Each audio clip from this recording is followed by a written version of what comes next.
August 4th, 2023. I am Matt Joel Pearl. It's time to get in the weeds here on Fightful, overbooked as we are every Monday, Wednesday, and Friday here at 10 a.m. Eastern. Whew, what a week. What a weekend ahead of us. It's SummerSlam. You got AEW Collision. You got AEW Rampage tonight and SmackDown, the go-home show. There's a lot going on. Before we talk about the show, of course, Jeremy Lambert's here. How you doing, Jeremy? Well, how are you, Joel Pearl? I am a little congested, as some might hear. I have a little nasally voice action going on because I'm a little stuffed up. So I apologize for that. However, I'm here. I got to work, and I enjoy talking to you, Jeremy. Don't lie. Yeah, you're right. I don't like lying to the people, but I do like the people that we get to talk to on this show, including at 11 a.m. Eastern. So in about an hour's time, Jake Crist is going to be joining us. Jake Crist may sound familiar to several people. Well, he's Pro Wrestling Revolver champion. He and Matt Cardona faced off last night at PWR's Heat 'em Up. No spoilers. Okay, he beat Matt Cardona. Why aren't we spoiling it? It happened. People should watch the match. Some people don't want to be spoiled, and it enhances their experience watching the match not knowing how it ended. Well, then that means they're probably not going to listen to our interview because we're going to spoil it in the interview. We'll spoil it now. He beat Matt Cardona last night, so that's pretty big. And you also might remember Jake from Impact Wrestling, and the dude's been all over the indies. We're going to talk to Jake Crist at 11 a.m. Eastern. Very much looking forward to that. Anything you want to add about Jake? No, looking forward to having Jake Crist on. You know, we've had Jordan Oliver on Wednesday from Revolver, and then now we got Jake Crist today. I've not watched the full Revolver show, but I did watch Crist and Cardona because I'm a professional and I do my research, and that was a very fun match. I do like Matt Cardona's bit of telling everybody to lay down, and he'll make them the broski of the week.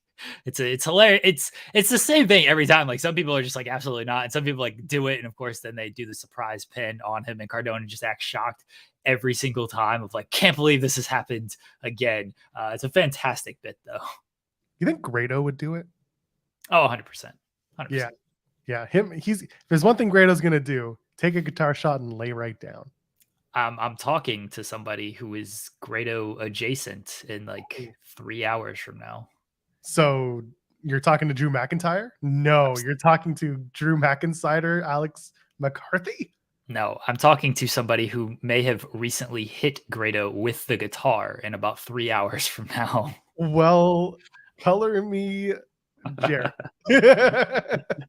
I don't want to say too much. I'm always worried this stuff. I mean, I guess I just said everything. I'm always worried that this stuff will fall through, but it's tentatively scheduled. If it happens, I will gladly take the screenshot for everybody and post that on my socials, but it's tentatively scheduled for today.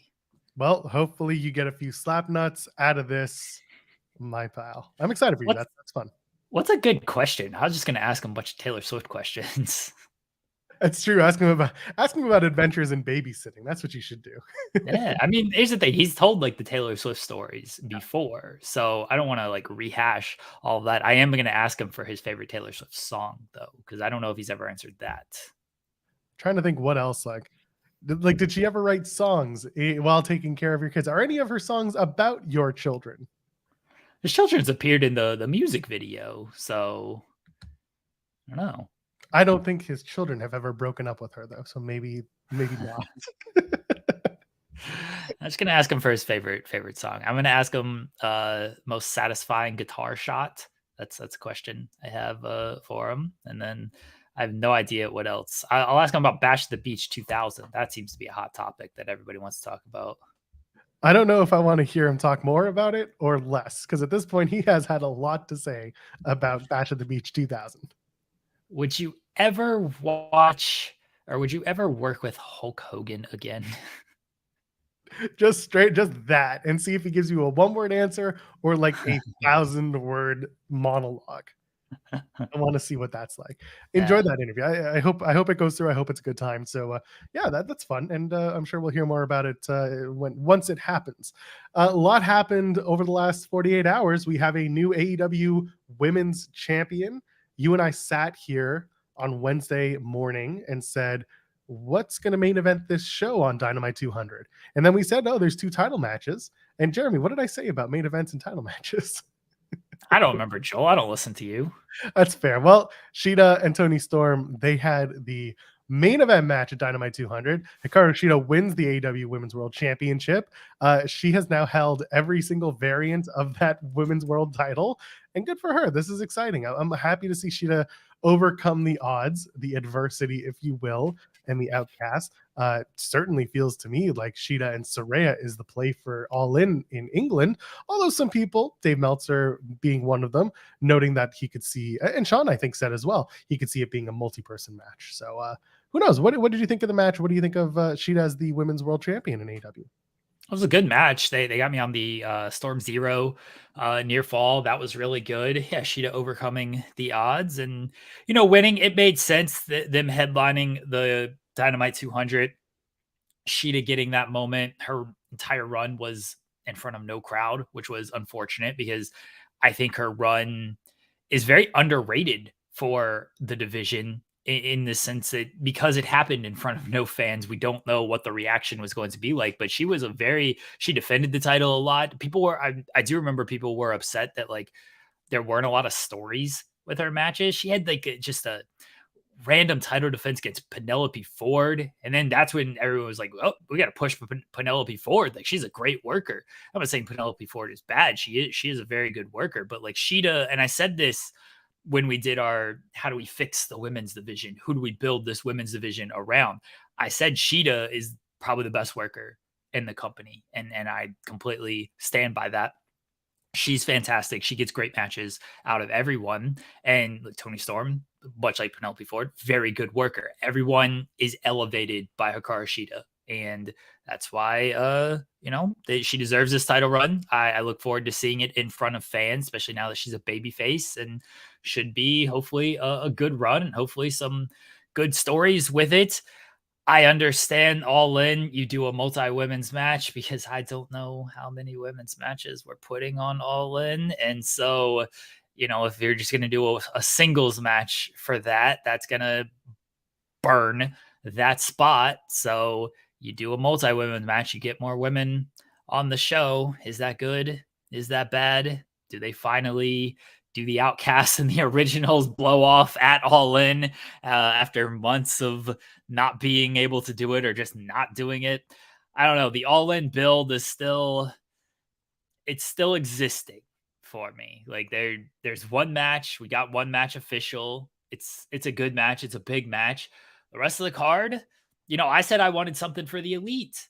I need a direction for them. The direction is we're in the company for however many more years, but they don't actually have a match for All In. There's no tentative real direction for them. So it's still just a build that's out there right now. What if it's Women's Blood and Guts, but because they're in the UK, they call it Bruv and Guts? Bruv. No, stop it. What are we doing? What are we doing? I'm just trying to throw out ideas here, Jeremy. We're spitballing here. I agree with you though. A multi-women's match makes sense on a few different platforms. One being, like you said, unfortunately, we don't know how many women's matches will be on the card. If they put the TBS title on the line and Chris Statlander has a match, that's potentially two. But having also Shida and let's say Saraya in a match, do you want Saraya winning in her home country? That's a big moment. And then she would steal the title, or Shida has the title for 4 weeks or not even, for well less than a month, and then goes off and we don't know what happens to her next. She becomes a transitional champion, which is something that, they spent a lot of time harping on, that she was not a transitional champion, but she was a pandemic champion. She didn't defend against people. Therefore her title reign didn't matter. I think now is the opportunity to actually tell a story that Shida is a fighting champion, that Shida is over with the crowd and they want to see her and they want to see her win. They get behind her. So as a result, personally, I'd like to see a multi-person match because Shida could get the win and Saraya doesn't have to eat the pin. And that's easy as that. West Soul Blade says, women's title match, TBS title, no way TK doesn't get Britt on the card. You're banking on 3 women's matches for this show, if that's the case. So you do a women's title match, let's call it Saraya against Shida. You do a TBS title match, Stat against... Why isn't that Stat versus Britt? It could be. Stat's not doing anything but random title defenses right now. Like, it could be, but they're both baby faces, so I don't know. again, they haven't done any. Stat won the title. Cool moment. She ended Jade's undefeated streak. And then she's just having random title defense. I mean, she's facing Mercedes on Collision tomorrow night. So there is that match, but I don't know where they're going after that. I assume just Stat wins and then Mercedes maybe goes back to ROH or something. If they can get me something substantial with Stat, fine.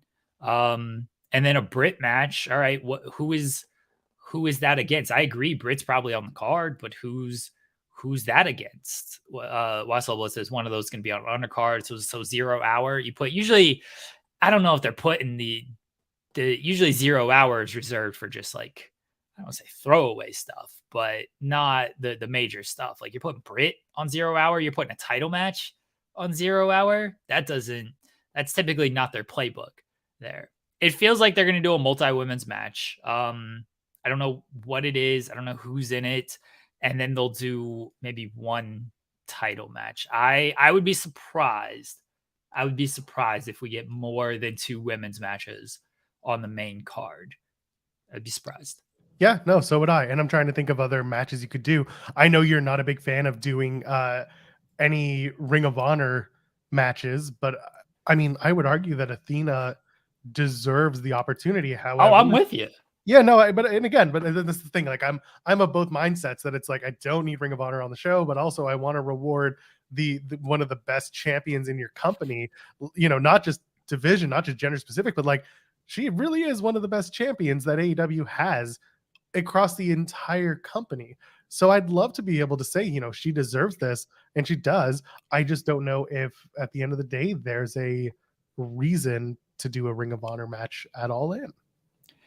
A-Shock says should be Stat and Jade. I'm kind of with you on that. I don't know Jade's. I know Tony said Jade is still with the company, which isn't a big shocker. We know she's still with the company. Does that mean she's returning soon?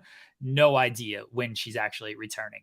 Anthony says Britt in a tag match with Willow against Ruby and Tony would work. I agree with you on that. I could also see that being kind of the trios match of Britt, Willow, and Shida against Ruby, Tony, and Saraya. Look, you could theoretically legitimately do that tag match, Britt and Willow against Ruby and Tony. You could do Saraya and Shida, and you could do Stat against somebody, whether it be Jade, whether I don't think you want to do Athena and Stat. I don't know if you want to do champion versus champion type of things. You probably don't want either champion losing, but I do think both of them should have a place somewhere on the card. You could do 3 women's matches, and for build wise, all 3 of those. I mean, Stat and Athena doesn't make a ton of sense outside of champion and champion. But the other 2 certainly make sense. They've been building for a little bit with Outcast original stuff. I just don't know if we're gonna see it, but AEW does love to put like 12 matches on these cards, so maybe we will get 3 women's matches. My expectations are 2. That's all I'm saying. My expectations are 2. If they over deliver and give me a third, awesome. If they give me 2, that's what I expect. If they only give me 1, get ready for a lot of signs that say book this division better. Yeah, that's entirely fair. And again, anything that they're going to do is going to be quick because you only have a few weeks until the show itself. Also, you know, you're saying they're going to put 12, 15 matches on the card. Yeah, they very well might. It's going to be a show that goes until easily midnight local. So in the UK, what is that here? That's probably about 5 or 6 o'clock PM Eastern. That's a 5-hour show, which is, you know, I don't know, but also Tony loves to tell everyone that his shows very rarely go past the 3-hour and 58-minute mark. So he'll either keep it that way or they truly do. They do. He's actually like, yeah, I'm not saying he's wrong. I just, yeah, sometimes it was the one time. It was the one time, and he's explained it a bunch of times, is because if it was Game 7 basketball, Eastern Conference Finals, like that's why things just kind of got pushed around and pushed back and stuff. Otherwise, look, there's still long shows. There's still 5-hour shows when you count in the 0 hour and everything. And then you have a 5-hour press conference on top of that. Yeah, the press conference. I was telling my wife, she's like, how long is the show going to last? I was like, 5 a.m. And she's like, oh, you mean like 5 a.m. like local time? I was like, no, 5 a.m. our time. Like, I know it starts at 1 p.m. Eastern. It's going to last until 5 a.m. What's really funny is like Impact Emergence is that night, and my plan is to be at that Oh, show. is it? Yes, it's that night, and Oh, my plan is to be at that show, to that's go a back to long Tim's day. studio afterwards and go do a post show, and possibly have someone with me who might join me for that post show along with Cresta. So yeah, it's a long day for you. It's a long day for the news team, and it's a bit of a long day for me because I do have to keep up on this stuff, and then I got to go to the Impact show and hopefully get something from being there. They're doing a press conference too that week, so that should be interesting. I'm on the warpath, Jeremy. I'm trying to get an interview, a sit down with Scott D'Amore. Why did you tell me that Impact is that same day? I've been trying to tell people it's that night. Why? Why does Impact do this? They run these Friday shows. They run these running same day as All In. Just run on Sunday. Nothing's running on Sunday. Just run on Sunday. They are running Sunday. All In Yeah, is the on tapings. Sunday. No, All In is on Sunday. The 27th. Huh? The 27th is Oh, Sunday. right. Run on Saturday. Sorry, whatever. I agree with that. I'd rather they run on the Saturday and then do the tapings on the Sunday. Yeah, whatever day is free. Stop running on the same day. To be fair to Impact, they announced that show at Rebellion in April, well before AEW announced All In. So I'm not being fair to Impact. That's fair. I move your show. I don't care. Move it.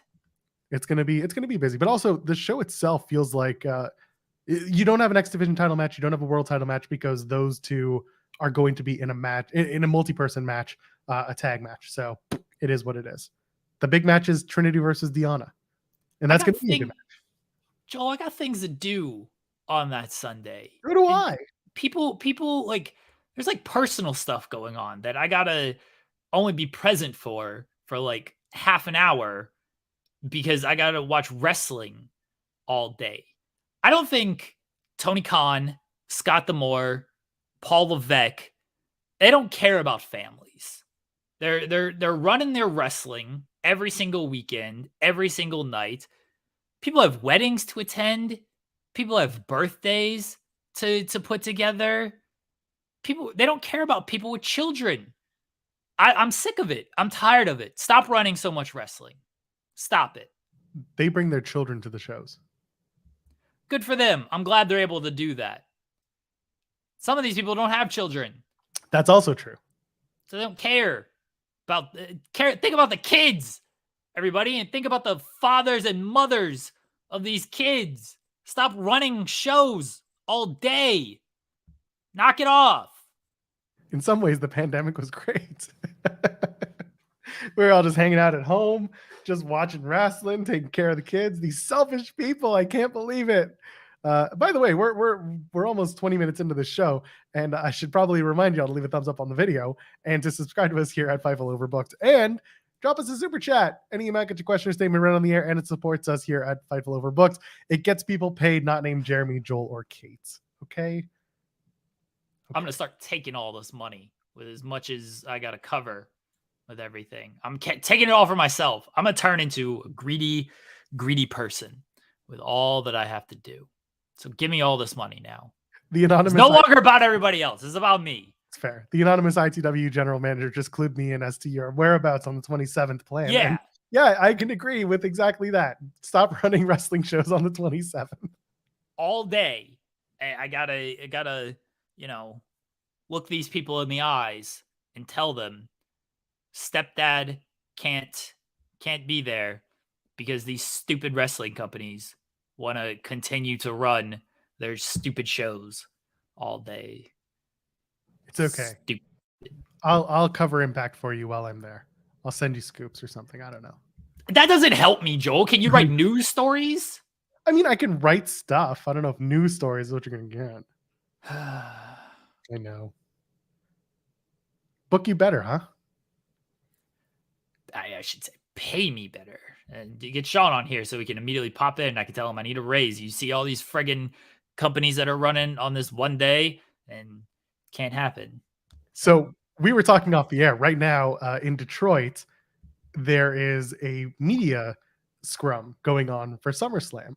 And you just mentioned like have Sean come on here, and I said, how funny would it be if one of our media pals jumped onto this show while they're live and doing an interview with a WWE superstar? Just jumps on and they're just like, "Hey, we're on in the weeds, and we're live with blank and blank, Rhea Ripley." How funny would that be? Sean just I shows up.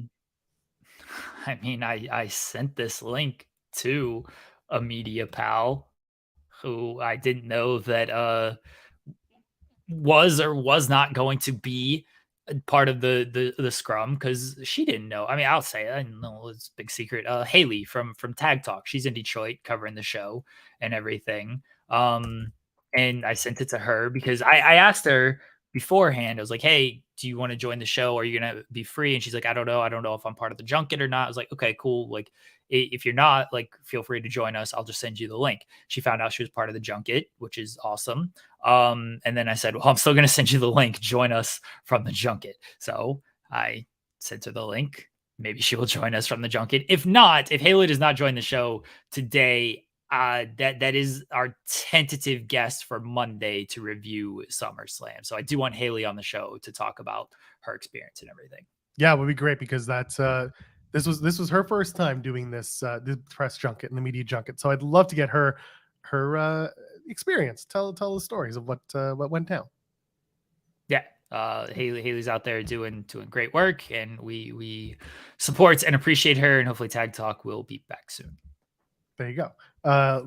We've sends us a super chat saying money for Hailey and Kaylee raises. That's fair. I will give them money. I will not selfishly take them. If you send it and note that it is going to Tag Talk, then okay, even though they haven't done a show in a month, because they can have personal lives, but I will still make sure they get it. If you send it and you don't note that it is for anybody else, then I'm taking it all and keeping it for myself. Quick, somebody send $100 and say for Joel Pearl. I'm keeping that for myself. I said Tag Talk only. Fine. Okay, fine. That's Someone it. asking, is Andrew Zarian? Did we miss the Zarian or no? Andrew's actually not even doing his own show today. He's going to go hang out with his family like a coward. I was going to call him a coward, but then you said with his family after, everything that happened with his mom, I can't call him a coward. Oh, she's fine. The good news is like she's fine. She's home. I understand that, but that's still, that's tough, man. I mean, I think most people know all the personal stuff I've gone through this year. So like get that time in with your family. No matter if they're fine now, you never know. So I ain't calling Andrew Zarian a coward for that. I will, but I also do it because I love him. And he needs to be knocked down a peg. Don't do that. What if I get to Joe Pear? It's the same guy. Yeah, it's me. I'm keeping it. It can only be for Tag Talk. That's it. If you say this should go to Joel, this should go to Kate, this should go to Sean, doesn't matter. I'm keeping all that. Yeah, you can say it should go to Wilkins, to Maggie. I'm keeping all of it. I don't care. The only people I'm giving it to is the Tag Talk girls. That's fair. Let's get back to Shida and the AEW Women's World Championship. So she's won the big one. She's going to go on at All In. What's the match at All Out at that case? Because if she walks out with that Women's World Championship, do you do a rematch? Is that when the Saraya Shida one-on-one match happens? Because you've got a 1 week buffer. You basically have to tell a lot of stories really quick. And we talk about that plus Grand Slam, 2 weeks later. Grand Slam's going to feel like a world away at that point because we got to get through All In, All Out. And then we go ahead, and there's TV in the middle of All In and all that. So what do you think? There's room to do a singles match at one of these shows. And I think that's why we'll probably see a multi-women's match at All In to set up something at All Out, because it doesn't make, you can do it. You can do the singles match and then the multi-women's match, but it seems better if you do the multi leading into the singles for All Out, because All Out is largely, and I've said this before, it's largely going to sell itself with everything. You got a big MJF and Adam Cole match that's on the docket. That's a big match. I know maybe some people aren't happy. Maybe some people are like, oh, it doesn't feel like this should main event the biggest AEW show ever. It's the hottest thing in the company right now. The metrics back all of that up. So just because you're perpetually online and you like your no fist or all fists, no flips wrestling and your, straight Bret Hart wrestling doesn't mean that the hottest thing in the company right now ain't The Rock and Mick Foley. All right. That's just how it goes. So MJF and Adam Cole's a big match. That's perfectly fine headlining this show. What are you headlining the following week with? I think that's probably the MJF CM Punk match. That's my guess. Is it's MJF CM Punk. What is CM Punk? I'm getting yelled at for my tone on Bret Hart. I think CM Punk can do. He's gonna do something at All Out. Obviously, what that is, I have no idea. Did they do a third match with Ricky, assuming Punk wins tomorrow? Is there something else on the docket? SP3 and I talked about possibly Samoa Joe is the match there. Do they bring in some type of dream match for Punk, whatever that might be? I don't know. I don't know what it is for Punk, the real world's champion. The big swerve is Nigel McGuinness doesn't actually want Danielson. He just wants Punk. That's it. I don't think so. Punk and Joe could be easily the match, and that's fine.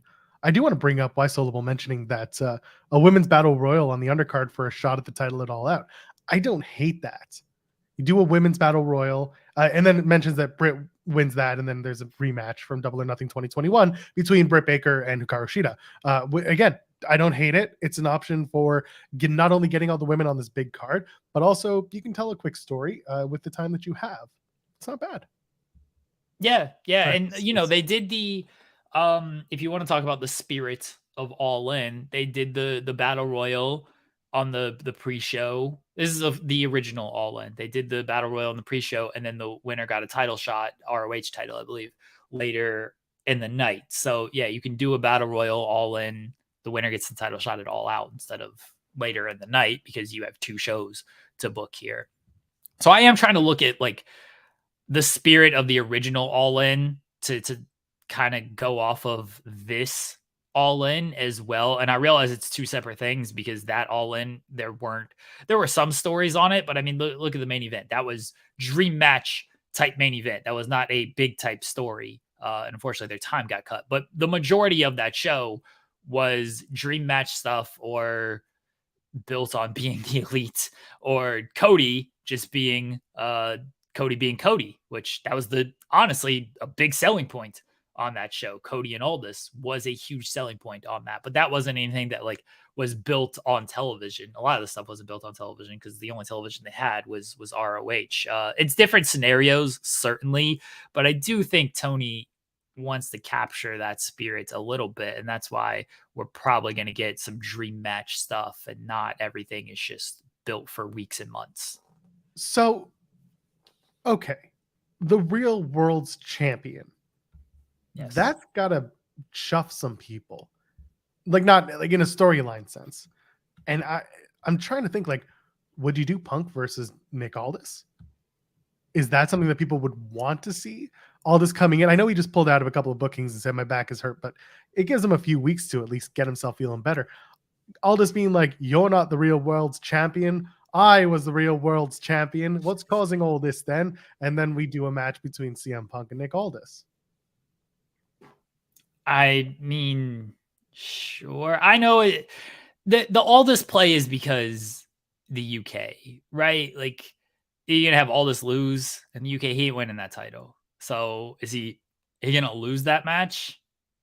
Yeah, he would lose that match. And listen, Aldis has been losing. The whole situation at Slammiversary where everyone was like dead set on Aldis winning the Impact World Championship, and he did not. And then he was out the next night. It's easily, get a good payday, get in, work in front of your country people, and bye-bye. Because at one point, he had the opportunity. Why Soul Blade says it, like they'd have to get him on TV real soon. Oh, for sure. Yeah. And also, here's another side of it, by the way. Jimmy Jacobs showing up and now not only appearing or getting a deal with AEW, but also subtly appearing on TV doing the Ring of Honor stuff. He was a judge in the Pure Rules matches and things like that, which, by the way, is hilarious to me just to begin with, because Jimmy Jacobs was never a Pure Rules kind of guy. But anyway, I digress. While Aldis was doing his Impact stuff, they ran the backstagers with Jimmy Jacobs as his interviewer. And it wouldn't shock me if you have Jimmy Jacobs on screen for a little bit, do the Nick Aldis stuff. Just be like, he's coming, or some sort of backstage vignettes where, what's all this then is what I used to call it on Impact. And then someone will be like, what's causing all this? And it's the same thing. But I would do something like that if you bring him in. You're right. He's not a hot commodity that's well known to mainstream wrestling these days. So, or really ever, because he was Impact when Impact wasn't so great. He was the NWA as it was kind of regaining some popularity, but it wasn't like a mainstream popularity. He hasn't been on that big stage probably since the Cody match back at NWA. What was that, 70? Yeah. Yeah. So and that was years ago, because we're already looking at, was NWA 76 this weekend, or 2 weekends? 75? Okay. I'm so either way, sure 75. No one's paying attention. It's the NWA. But anyway, the point being, like, it kind of proves my point further. That's on the same night as friggin' All In and Emergency. That's amazing. Night 2 is the same night, August 27th. Everyone just cancel everything you are doing for August 27th, because it's just nothing but wrestling that weekend, that day. It's literally this NWA. They got to move they got to move this show. Yeah, they're the ones who need to move. They got to move it. First off, you don't need 2 nights. Your lineups ain't strong enough to do 2 nights. Okay. Sorry. I understand you got 5 million titles because that was your decision to do 5 million titles. You're like, well, all these are title matches. Great. No, these title matches ain't no one caring about most of this stuff. You don't need 2 nights. Anniversary show, great.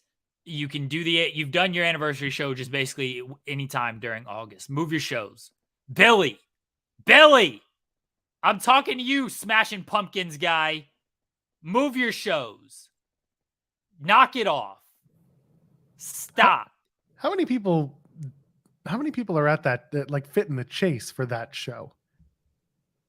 I mean, listen, probably 300 will be there. But my point being, all this hasn't been hot in a very, very long time, and arguably ever. And yeah, you would need to bring them on TV on AEW to get some sort of buzz and build up to a CM Punk, real world championship match.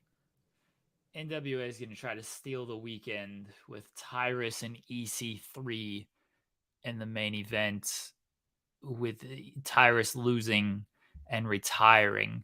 Maybe this was their plan. Maybe this was their plan, Joel, of how can we make Tyrus's retirement the most low-key event ever so no one cares. Let's do it the same night as All In. And even Impact. You are 3rd on the docket, and you're trying to book a friggin' retirement match for your world champion. Move your show. I want to bring up the Fight TV schedule. I want to see if anyone else is silly enough to be running that same night. I'm sure there are. Rev Pro's running the day before. Yeah, that's the day before. Like, wrestling before and after, I get it. You got to run your shows sometime. But like, I'm just genuinely curious who's running. Okay, there's All In.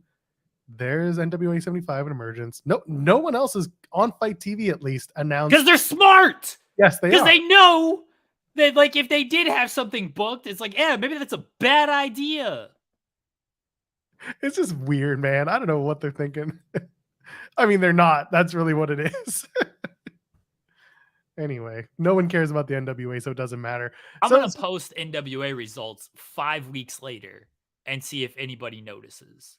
You'll have 3 people who are just like, this show already happened. How is this news? And you'll be like, or just be like, just reply slow news day. That'll get them. Oh, man.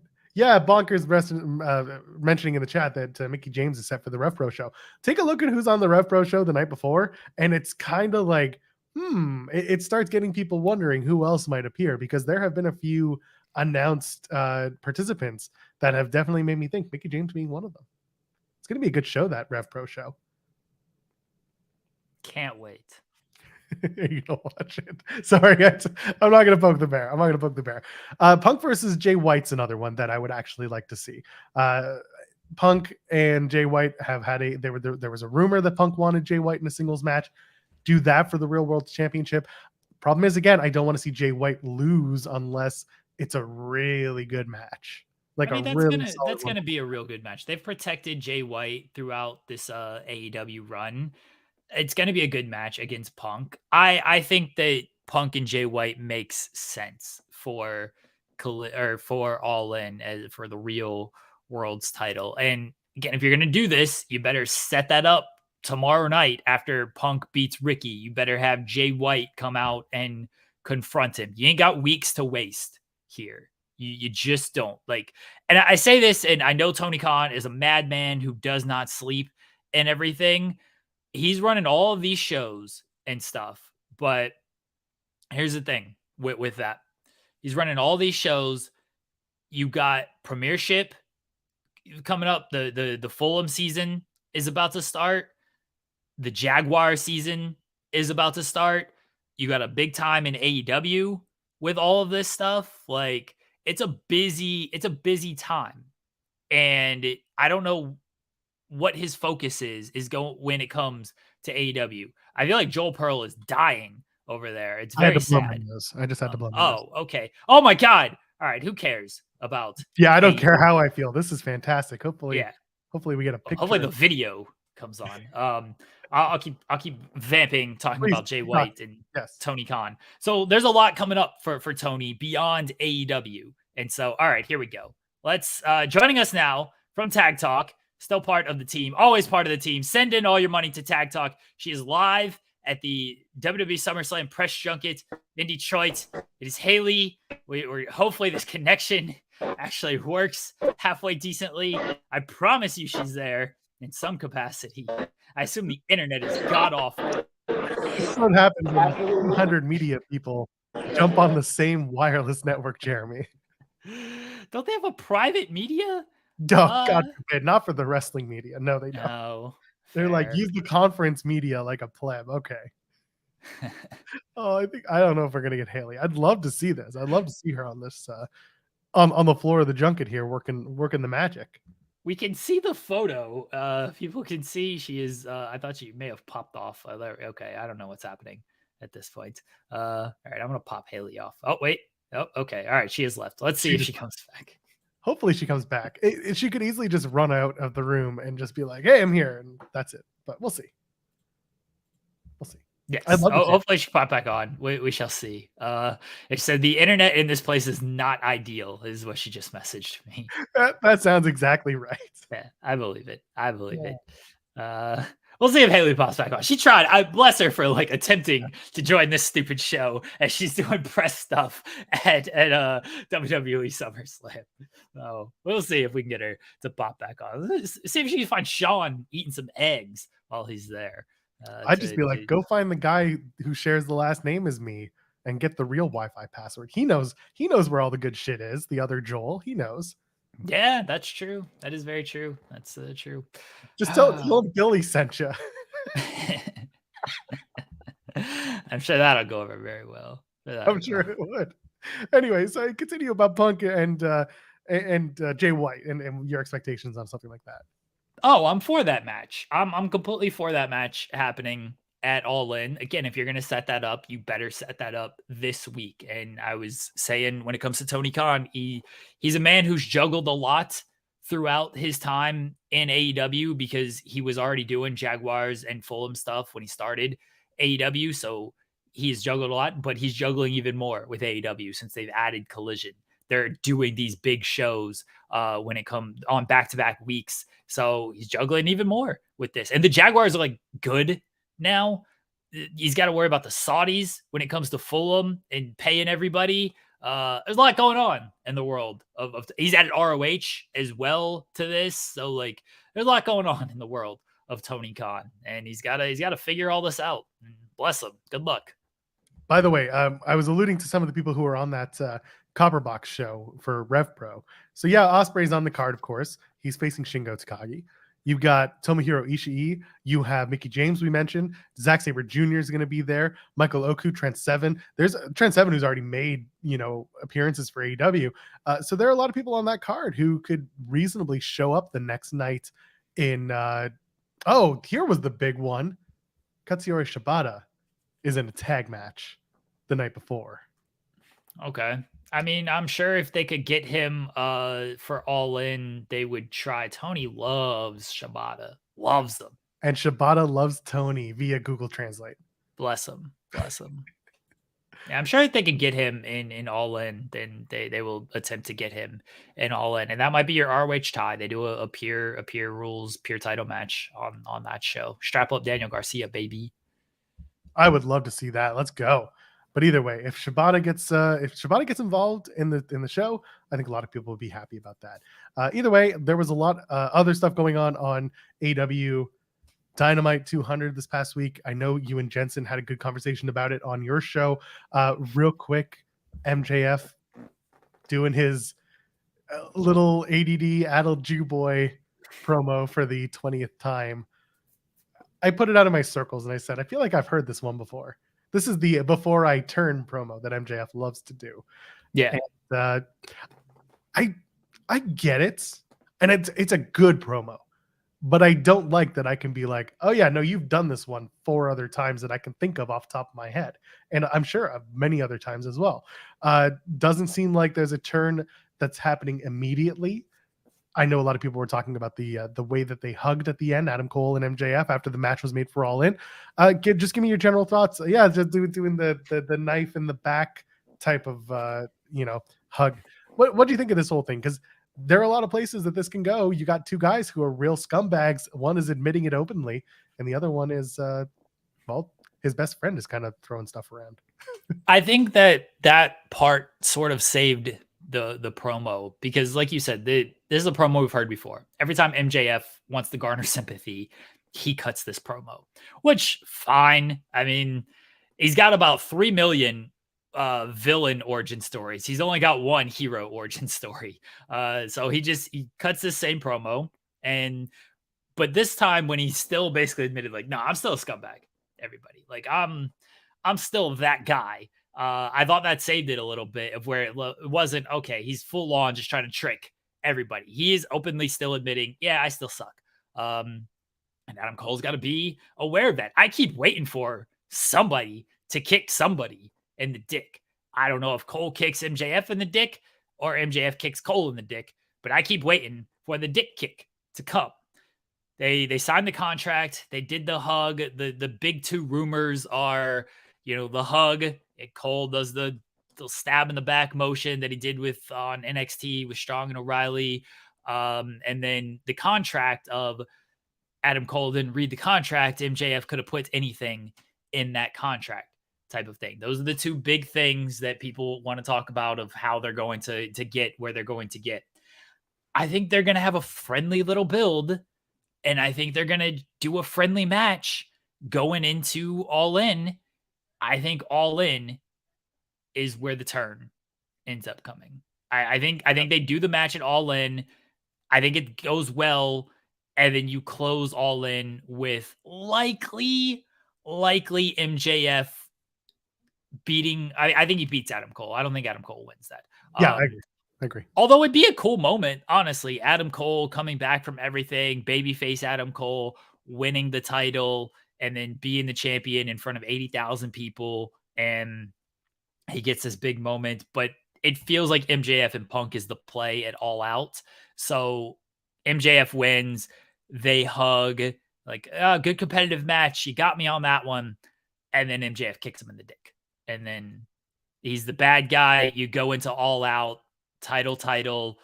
MJF is the clear-cut heel facing CM Punk, who maybe mixed a little bit, but going into Chicago, he's largely going to be cheered, and you play off that dynamic. I just want to bring this up. Cyclops is better than Wolverine, saying, if they do Maxwell, Joker, Friedman, you want to know how I got this scarf? I That's good. love that. That's a great shout. Very good. So Yes. he just goes absolutely crazy, and that's the actual MJF origin story. He starts painting his face like, and he goes up to Sting for pointers. What do I do?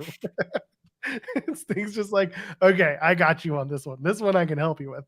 No, listen. I like the idea that you're coming up with. I think that Punk is not going to be booed in Chicago. That's just the way it is. So you will have to tell the story of MJF being such a piece of garbage in Chicago, where last time that Punk and MJF were on the same the same stage or in the same venue was in Chicago, and MJF was getting cheered because he had just returned. Now you got to bring that around and have Punk be the guy getting cheered while MJF holds that title in the air to start the match. And then by the end of the match, is Punk the new champion? Like, is this the end of MJF's title reign? And now Punk's going to start working both shows? Like, where can you go with all this? I think MJF should win in Chicago. I'd keep the belt on MJF. I would. And then you do I know there's speculation that MJF has signed. He's already re-signed and everything, and maybe that's true. But I think you do they haven't brought up the bidding war 2024 stuff. The friendship has taken precedent over that, which is completely understandable considering how hot it's gotten. They're gonna bring it back around though. It's been too much of a talking point throughout the start of the run that you can't not bring it back around. So I think they bring it back around, and then I think you get an Omega stepping in and being like, you ain't holding that hostage. You ain't holding that title hostage. You got guys trying to spray paint the X through the elite. You got guys trying to run us out of here and everything. You got other people leaving the company who founded the company. We're not going anywhere. We are the elite. This is still all elite wrestling. You ain't running out with that title. I think Omega's the best choice because he's Kenny Omega. And you build towards MJF and Omega, whether it be Full Gear or Winter is coming. And then you go from there.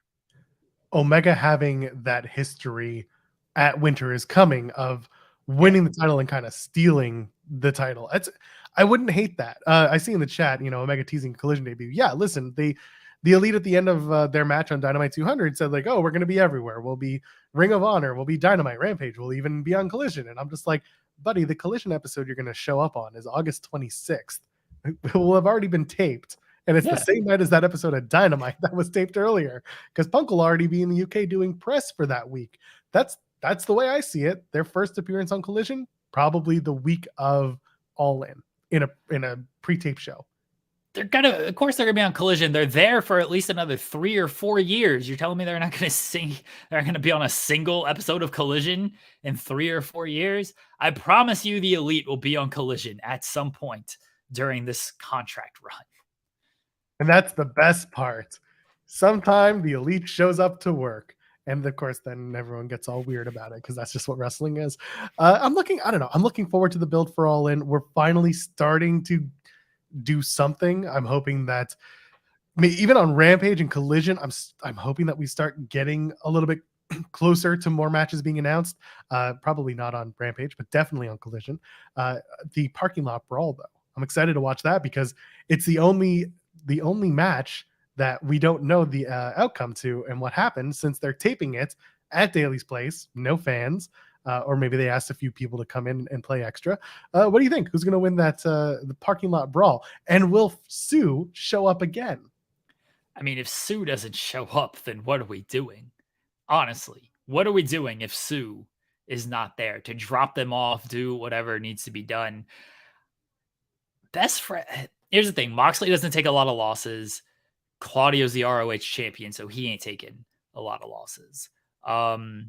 Do we see Santana and Ortiz return here? I think that's sort of a theory going around. I don't think I'm the first person to come up with that, but I've thought about it before mentioning it here that like, oh, maybe this is a Santana and Ortiz return spot. I imagine Orange Cassidy, maybe he's in the trunk again. Yuta gets involved and everything. Yeah, we'll see who's actually gonna show up for this match. I don't know if Statlander shows up. I don't think Blackpool has anybody else that can combat Statlander. Renee sides with Moxley, fights Statlander. I think this could be a Santana and Ortiz spot though, and there's still history to play with them and Moxley and Eddie Kingston. So there's a play there for them. Yeah, I'm looking forward to the match just because it's one of those, like, I don't know what could happen. I know it's going to be a little, a little silly, but also brutal in its own little way. Sue definitely has to make an appearance. If she doesn't, then like you said, what are we doing here? But yeah, if somebody does come out to help Blackpool, Proud and Powerful makes sense. Maybe you just don't have anyone show up. I don't know what I can't even think of anyone that would make perfect sense for them, unless you bring like more Ring of Honor wrestlers. But I don't think they're going to do that. Yeah, no, I think if anybody shows up that isn't, the people who Blackpool and Orange Cassidy, I think Proud and Powerful would make the most sense. And Sue, obviously Sue's got to be there. If Sue ain't there, they did this match wrong. They did it completely wrong. What if they have a Sue stand-in? What if the person driving the car is a Sue cardboard cutout? I mean, that's kind of funny, but no, it's got to be Sue. It's got to be Sue and Moxley just flipping each other off. I want Sue getting in Moxley's face and stuff. It's like the grandma yelling at Hogan, that little clip. That's what I want. I want Sue in Moxley's face. I mean, I don't know if she wants that much blood around her, because Moxley, he'll walk in bloody already. So I don't know about that, but I just need them flipping each other off. That's what I want. The problem is Mox would also be very like kind to her and just be like, screw you, and then just walk away all upset. All right, we got to get back to the real star of the show here. You want to try this again, Jeremy Lambert? Yes, it looks like it's working. All right, here we go. Let's just go ahead and pop her on. It's Haley from WWE SummerSlam in Detroit. Hello, Haley. Hi, I can't really hear you. It's very loud in here, but I had to come say hi. You look good. Everything going okay at SummerSlam. Look at that. Look at who's that behind. Do you guys like the jacket? Yes. Loved it. Yes. Here, can I flip around, or is that not allowed on StreamYard? I have no idea how it works. Can you see? Oh, look at all these people. Busy. Can you go up to Sean Ross Sapp and punch him? Well, he's currently interviewing Gunther right now, and I don't want to get punched by either of them. So. You should ask Gunther to punch Sean Ross Sapp. Yeah, you should ask. Crash the interview. I gotta get you the headlines and the scoops. Yeah. Thank you.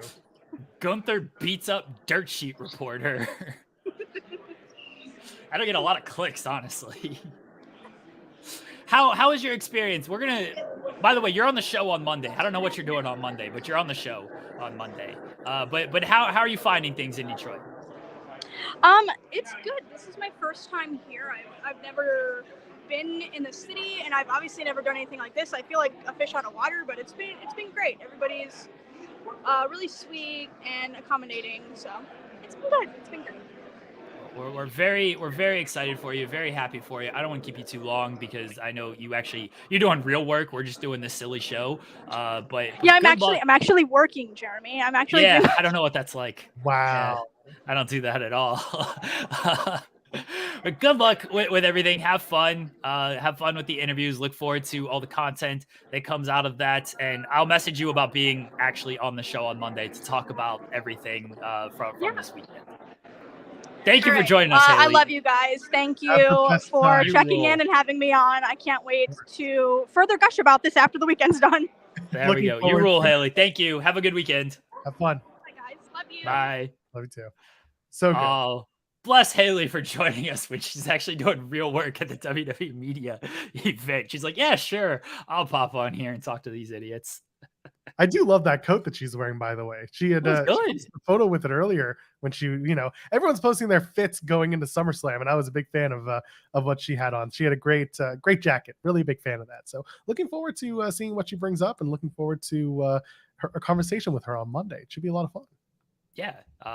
We'll get her scheduled for Monday, and she can talk about in more in-depth, more detail what happened this weekend with covering WWE SummerSlam. Absolutely.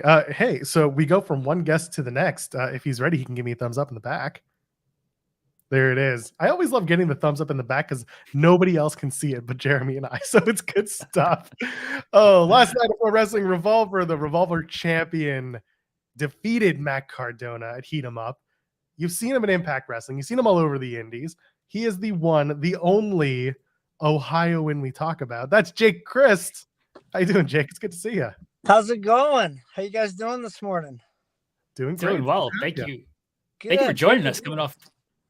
Thank you for joining us coming off that match last night against Matt Cardona at Revolver Heat 'em Up in Dayton, Ohio. I mean, you had the hometown advantage in Ohio. Matt Cardona still tried to trick you. He's like, yeah, lay down, be the broski of the week. It'll all be good. It didn't work out for him. And then you beat him up throughout the match. You pinned him with the backslide. I think that's what it's called, the backslide.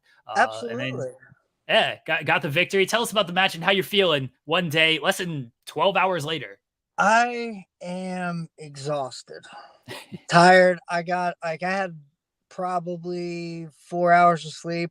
Last time I looked at the clock was 3 a.m. There's just something about Wrestling Revolver in Dayton, like and in Iowa. Everywhere we go, like it's just it brings a different type of energy, and it gets me pumped up. So it's kind of hard to come down a little bit off that major rush, and wrestling a guy like Matt Cardona in my hometown for the world championship. It was awesome. It was great, but I wasn't going to be tricked. I wasn't going to just lay down, like he wanted me to. Sure, everybody wants a day off, but not this guy. Not with titles on the line either. Yeah, exactly. No, absolutely, man. Especially with those days off. I'm actually at work right now at a lunch break, so I figured I'd drop in and say hello. Pulling an 8-hour shift after last night. That's what kind of a working man Jake Crist is. Dude, the grind never stops. That's amazing. It never stops, because for me, a guy like me, I want to stay on the grid. I want to stay on the grid. So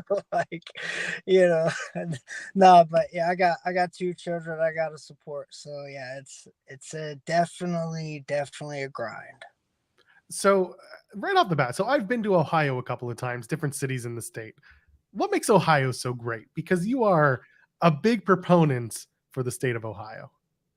For me, Ohio, it always brings love, joy, peace, and happiness, and it's home. Like I love everything about Ohio. Like everybody here is nice. They say hi to you, but only if you're in the right parts of Ohio. I think that's everywhere though. So that, like I can't down Ohio that bad. Like I love the people. It's home. I love Ohio. I don't see me living anywhere else, and unless I was like forced to. Okay, it's where like, are the bad parts? We'll give you this big contract if you move, here. I'll do it then, But yeah, like I love Dayton, Ohio, and just Ohio in general. The Chris family moves to Florida. I mean, I'll do it. There you go. There's a scoop right there. Jake Crist will move to Florida if offered the big contract. I'll do it. Where are the bad parts of Ohio? I'm from Ohio. I won't tell you where in case you name my city or my town, but where are the bad parts of Ohio? I mean, I think anywhere and everywhere could be bad at any given time. Like I live by the motto, if you're out past midnight, bad things are going to happen. So that's just the kind of motto that I live by. And I kind of take that everywhere I go. It could be the nicest place or, Mexico City. Like I try to mind my own business, and keep to myself and just keep it moving. But like I couldn't sit down and say, this place is bad or this place is bad. Like I don't know. I think there's good in every place. It just depends on what time you're there. I'm from Akron, so if you have any, yes, pretty close. Yeah, dude, Akron, like they're what are they, kind of high up there in the criminal crime great, right? Like Well, Akron's pretty up there. I in have the not city. experienced. I've not experienced any of this. Yeah. I've only been here since 2021, That's but I've right. not experienced.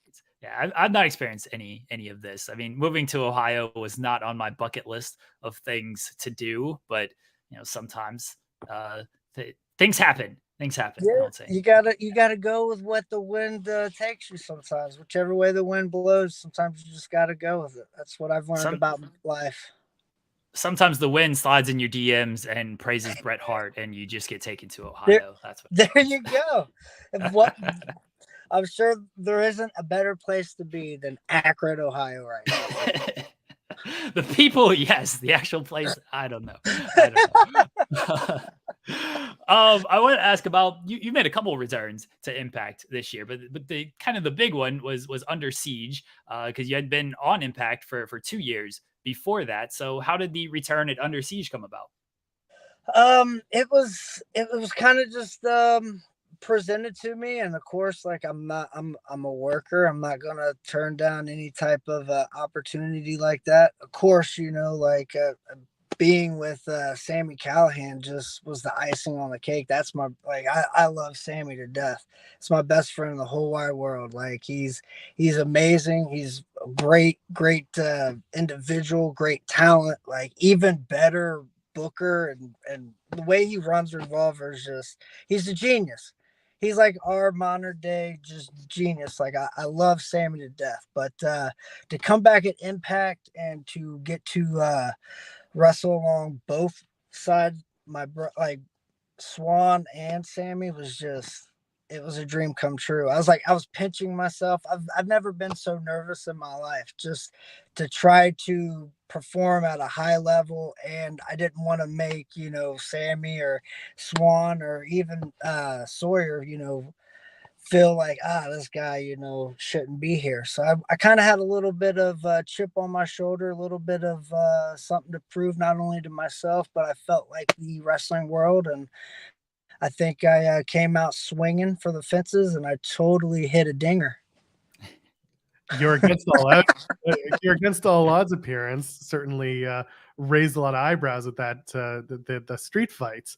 There was a lot going on in that street fight. What talk to me about that match just in general, because I think it stole the show, quite frankly. And I cover Impact for the website, so That's talking sweet. about it, I was just like, this came out. Coast to coast cutter, baby. Yes. I did the double pump. I felt like Air Jordan out there. I did the double pump.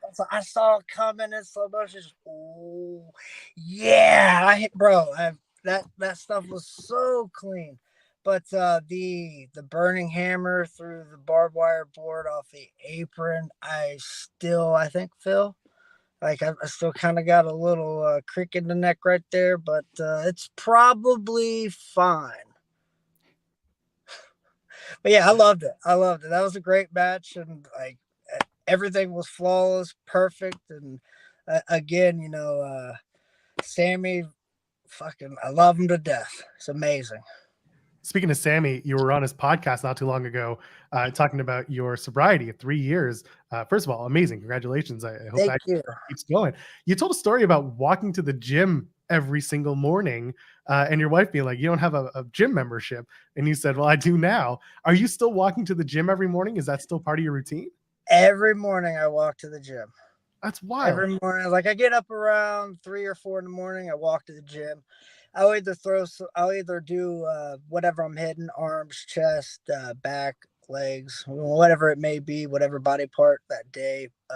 And I hit abs every day. So I pull a 2 a day. So like sometimes I'll switch it up between a body part or just abs in the morning. And then I'll throw some tanning in there, because you got to look like a professional wrestler. Yeah, you got to have the tan. That's what I'm talking about right there. But yeah, you got to have the tan. You got to look the part. And that's kind of what I do in the morning. And I come to work, pull a shift, get off, either hit a body part or abs, and go to bed at 8:00 at night. And that's my routine. But yeah, that was the sobriety's been amazing. And that was just walking out to tell my wife like, hey, I'm going to the gym, and she's like, you don't have a gym membership? I was like, I'm about to. And I ain't been looking back since. That was a good Macho Man impression. Thank I you. appreciate a good Macho Man impression. Revolver. I try to throw them out every now and again. Revolver, we're talking a lot about it. You are the champion of Revolver. You hold the Revolver championship. And I mean, this is a title you won from Steve Macklin. And I think that Revolver is honestly one of the more underrated independent promotions. I know it's gained a little bit more notoriety being on Fight Plus and stuff, but you look at all these cards. One, they're doing Cage of Horrors, which rules. They're always bringing in some top talent. I know Moxley couldn't make it last night, but he's been booked on other shows. He was booked for last night. They had Takeshita replacing Moxley. Like, what is it about Revolver? And you, I mean, technically, as the champion, kind of being the face of Revolver. Like, what does that mean to you? It means the world to me. Wrestling Revolver is like no other independent wrestling that you could see out there. Like, as far as the locker room, the production value, the way the cards are booked, like, I don't understand why Wrestling Revolver isn't thrown in the top level. Because to me and everyone around me and anyone that you ask along, like, wrestler wise, along the business, they know Wrestling Revolver is the top independent wrestling company in the world. I'll say in the world. There's nobody that can touch us. We got this sweet vibe that's going on, and I just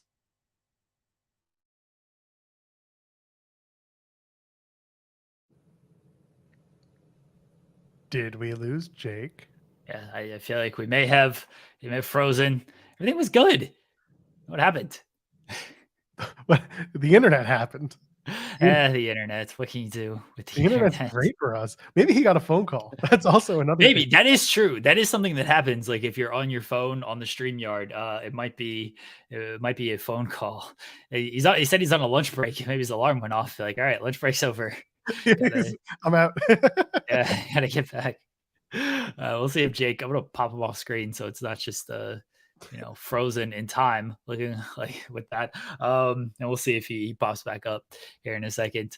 Yeah, Wrestling Revolver though, for the people that have not checked it out, it is on Fight Plus. A-Shock asking if they tour. They're mainly in the Northeast area, like Iowa, Ohio kind of area. That's largely where they stick to. Indiana, I think they've run a few shows there. That's largely where they're at. So they're not running all across the country or anything. But again, it's available on Fight Plus. And I mentioned, like, Moxley is pretty loyal to Revolver, actually wrestles there, does not wrestle for, he doesn't wrestle too much more for like GCW or anything. Like, was scheduled to face Gringo Loco last night at the show and then got pulled because there's speculation and kind of reading the tea leaves, putting the pieces together.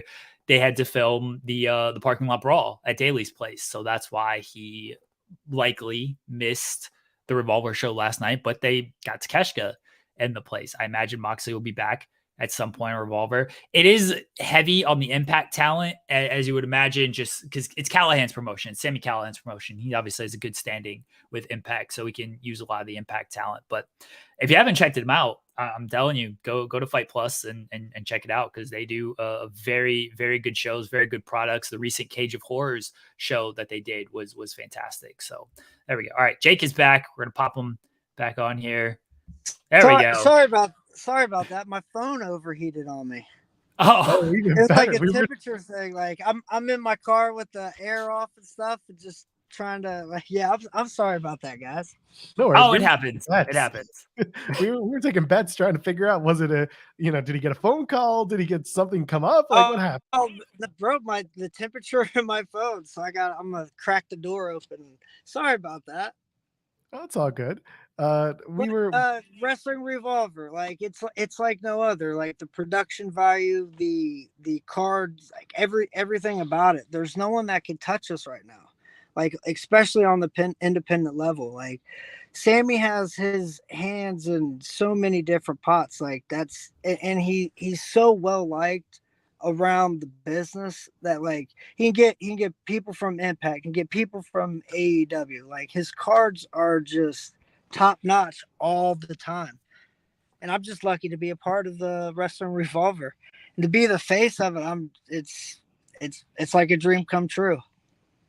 You mentioned people being booked from various companies into one. You recently had a tag match. You and Alan Angels teamed up to take on Kevin Blackwood and AEW's Malachi Black.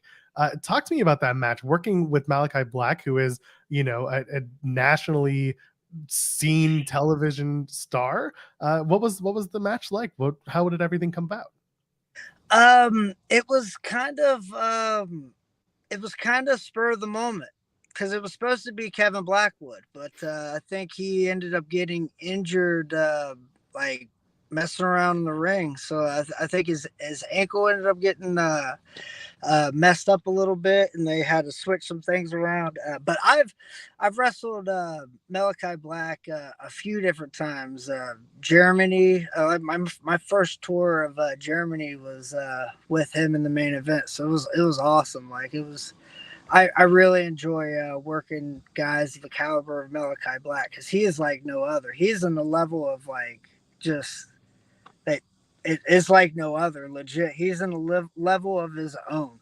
There's like nobody else that can touch Malachi Black, in my opinion, right now. Just the way he moves, the way he presents himself. He's amazing. I was lucky to be able to get thrown in a position to be like, hey, do you want to be a dick and run into this? I was like, sure. I'll do that. Sure. I was about to say, yeah, that was supposed to be Blackwood against Malachi. And like you said, the day of, Blackwood said like, oh, I got a foot injury. And so I imagine that tag team match came together very last minute because of that. But you guys are all pros, went out there and still did the thing. Still did the damn thing. I wanted to ask about your AEW experience. You were there earlier this year. I was at that show in Dayton at the Nutter Center. You wrestled Juice Robinson. I know it was a local thing for you, and you got a good reaction being the local boy in Dayton. What was that experience like at AEW? Bro, 6 months prior to that, so I work at the Nutter Center. That's like my shoot job. I work for a company that actually does like setups for different events and stuff. And 6 months prior to that, I was setting up for a concert. It was Hootie and the Blowfish, and hell yeah. He started coming out doing like his warm up, like like legit. It sounded like that in an arena. It was an empty arena, so like me and my coworker Brian, like we walk to the edge, and we're looking down at the bowl, and it's the stage is so sweet, and like the production's already up, and he's just like I said, warming up his vocals, doing the cool stuff. Or I'm sorry, did I say Hootie and the Blowfish? It was I don't even remember what band. It was one of those types of bands. But man, I really wish I remember what the band's name. But anyways, that was that's what it was. It was Dave Matthews Band, and that's where I was like, and I'm like, I look at Brian and I go, this just doesn't feel right. I feel like somebody should be setting up for a company I'm about to wrestle for here. And legit, it was like it was such a weird feeling that I can't even describe. And 6 months later, I'm wrestling at the very place that I told my coworker. It was like, bro, like I want to be here. And it was crazy. It was a crazy experience. I can't. There hasn't been an experience like that I've ever had in my whole entire life. So like to be able to go there and set up for Dave Matthews Band and be like, bro, this doesn't feel right. And 6 months later, get to work Juice Robinson in an arena. I've done like 1 or 2 arena shows, but nothing like the Nutter Center. And it was in my hometown. It was awesome. It was such an awesome experience. So what was more awesome, working the Nutter Center or having a banana on a pole match at the 2017? Totally working the Nutter Center.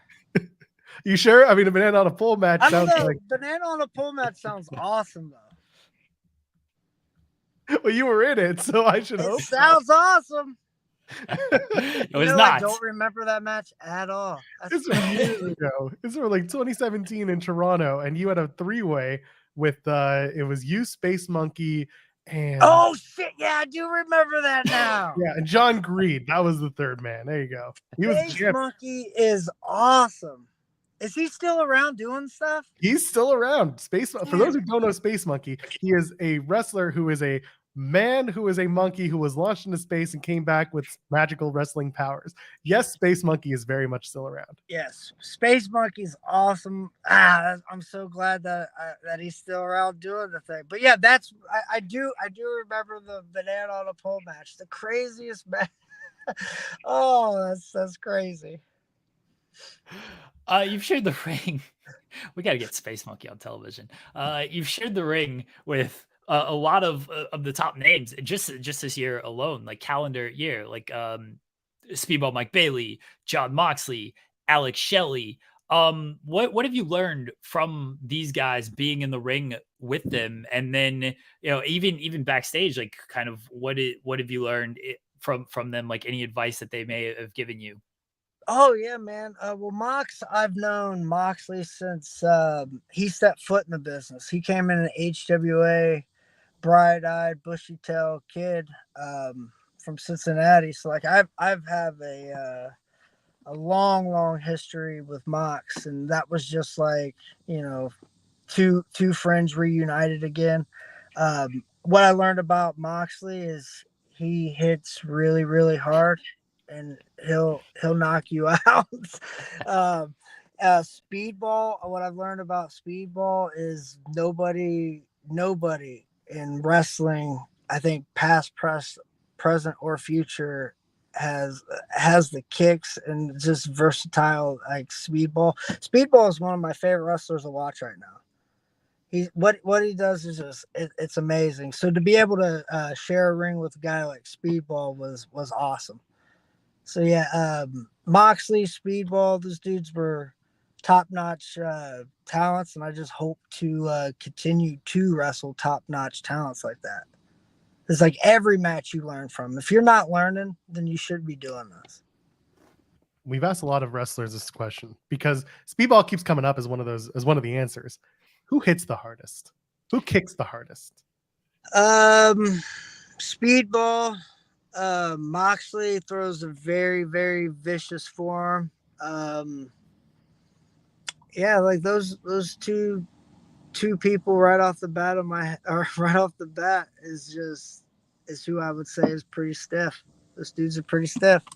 No one surprising that's like you would never guess, like followed by actually really knocks you out or something like that. No, not really. Not that I've ran into on a recent level. Like when I first started wrestling, there was that the Japanese strong style was like new and in, so like we were just blasting the shit out of each other every match in front of nobody. It didn't matter.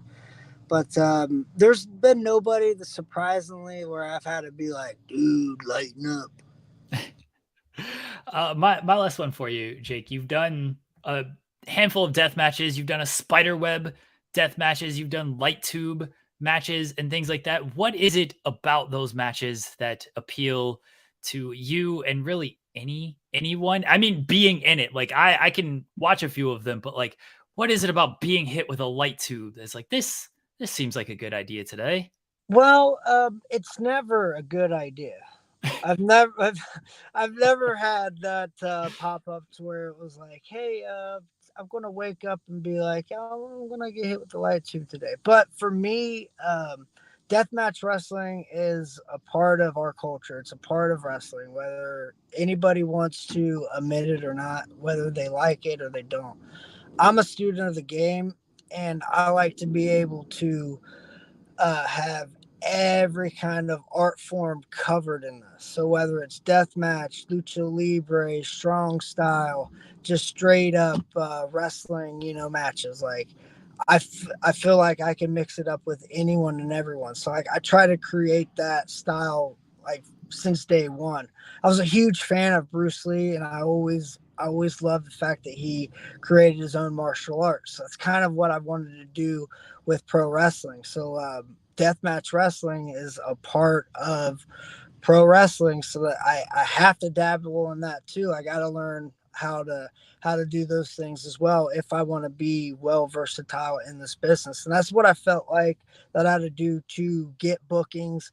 So like I won't say no to a death match. I don't mind. Not that I'm tough or anything like that. Like I don't mind it, but like when it deep down, what it boils down to is straight up just learning all the craft of professional wrestling.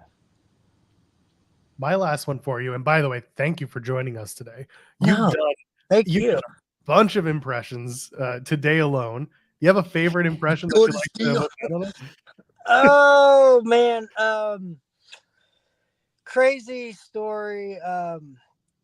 Me, Swan, Sammy, and a carload of people were coming home from CZW, like way like 15, 16 years ago, and those are brutal car rides, like 9-10 hour car ride. And to kind of pass the time, me and Swan would throw out just different wrestling impressions, like whether they were good or not. We just kept going. We would just create our own storylines. Like I really enjoy doing a Terry Funk. I'll give you a spinning toe hold and make you tap and make your butthole bleed. And then, like, you know, the Macho Man, everyone has a Macho Man, whether it's good or not. That's whether it's up to the ear. But I'm just now starting to try like a Jesse Ventura, like to stay on the grid in the Baja. The Baja. That's what the Baja. You gotta stay on the grid in the Baja. It goes in and out. You know, I try to throw out some impressions here and there. But I don't know, probably Terry Funk is my favorite. I just love doing a little Terry, because he kind of reminds me of how my dad speaks. So my dad will call, "How you doing, son? How was work today? Did you win your match?" And it's kind of like a Terry Funk feel. So I've kind of been doing my dad's impression all my life. So it kind of just goes with the flow. That's my favorite one's the Terry Funk. Whether it's good or not, I don't know. I mean, listen, it popped us, so clearly Yeah. you're doing something. Jake, thank you so much. Please plug what you got coming up. Plug your socials. Thank you again. This has been great. Hit me up on any social media, Facebook, X, is it X, Twitter, whatever it is now. I got it all. It's under the Jake Crist. I'm smart. All the handles the same across the board. If you want to get a hold of me, at the Jake Crist, and of course, Wrestling Revolver. Anytime you see it come to your town, or if you see it popping up in your socials and you see that Fight's presenting it, buy it. Just buy it. You'll be happy. Trust me. Yes, it's on Fight Plus. Everyone can go check out Wrestling Revolver. Watch the show from last night. It's on Fight Plus. The archive is there as well. Again, I think I'm very proud of last night's match too. That was phenomenal. Like I love. You got to beat up Matt Cardona. That guy's the worst. Yeah. I love it. Whoop whoop whoop. Everyone go check it out. Go check out the show from last night. Watch Jake Crist beat up Matt Cardona. He deserves it. He deserves the punch in the face at all turns. Jake, thank you so much for joining us. Again, you wrestled last night. You're working the job this morning. Thank you for taking time out of your day to join us. We really appreciate you guys. Thank you so much. Anytime you guys want to have me. Sorry about that on the phone, little gimmick. I appreciate it. Oh, that's okay. We've had plenty of internet issues and phone issues on this show before. So not the first, I'm sure it won't be the last either. So thank you. We appreciate it, man. Thank you guys. I appreciate you. Wonderful. Thank you, Jake. Jake Crist, everybody. Fantastic. He was very kind. Wrestled last night. working a shoot job, and he's like, I got a lunch break, I got time to kill. Sure, I'll join you guys.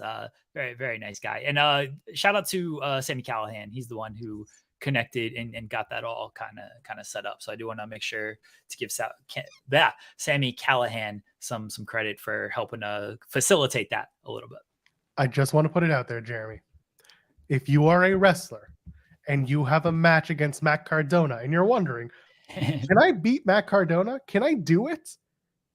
Everyone who has been on this show ahead of a match with Matt Cardona has defeated Matt Cardona.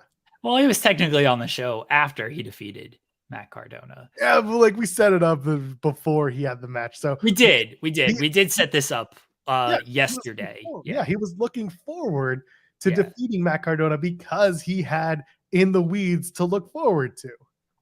That is very true. That is very true. So yeah, I mean, look, Casey Navarro, Colt Radrick was on the show a while ago, and then like a month or so later, he defeated Matt Cardona. So yeah, it's true. If you Josh Bishop actually lost to Matt Cardona. That one didn't quite work out. Doesn't count. Isaiah Bronner beat Matt Cardona. Isaiah Bronner, yep, he beat Cardona. That's true. So there you go. Our track record is pretty good on defeating Matt Cardona.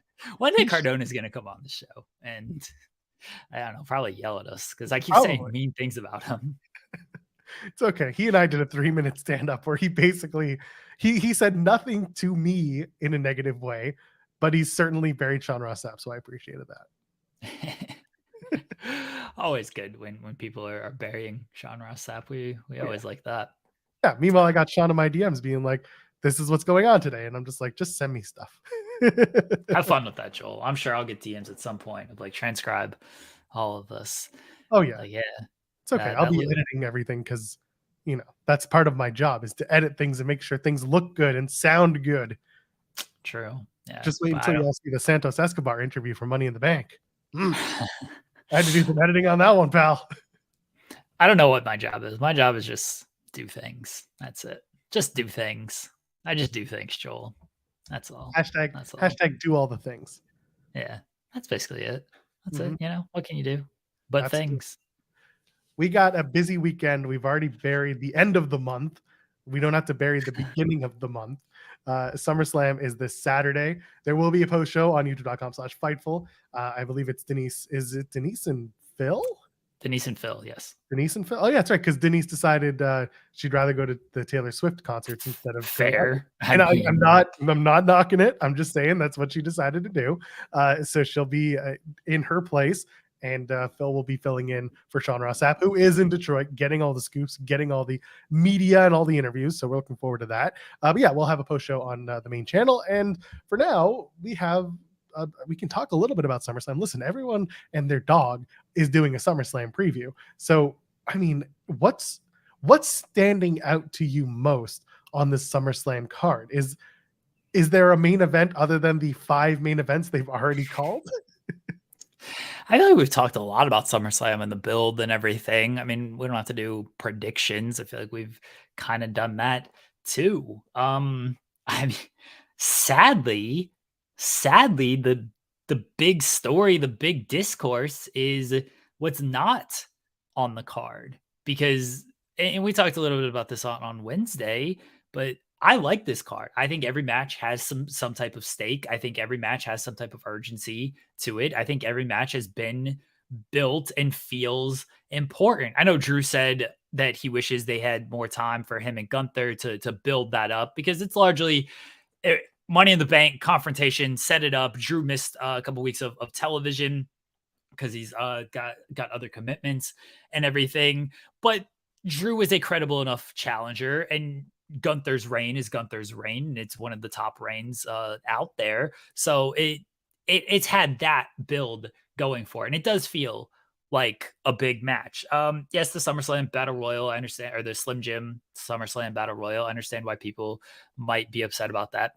They're getting paid a boatload of money to do that thing. The biggest brand sponsorship deal ever in wrestling is how they touted it, and it's a multi-platform, event deal. I think they said, does it go into WrestleMania 40? Yeah.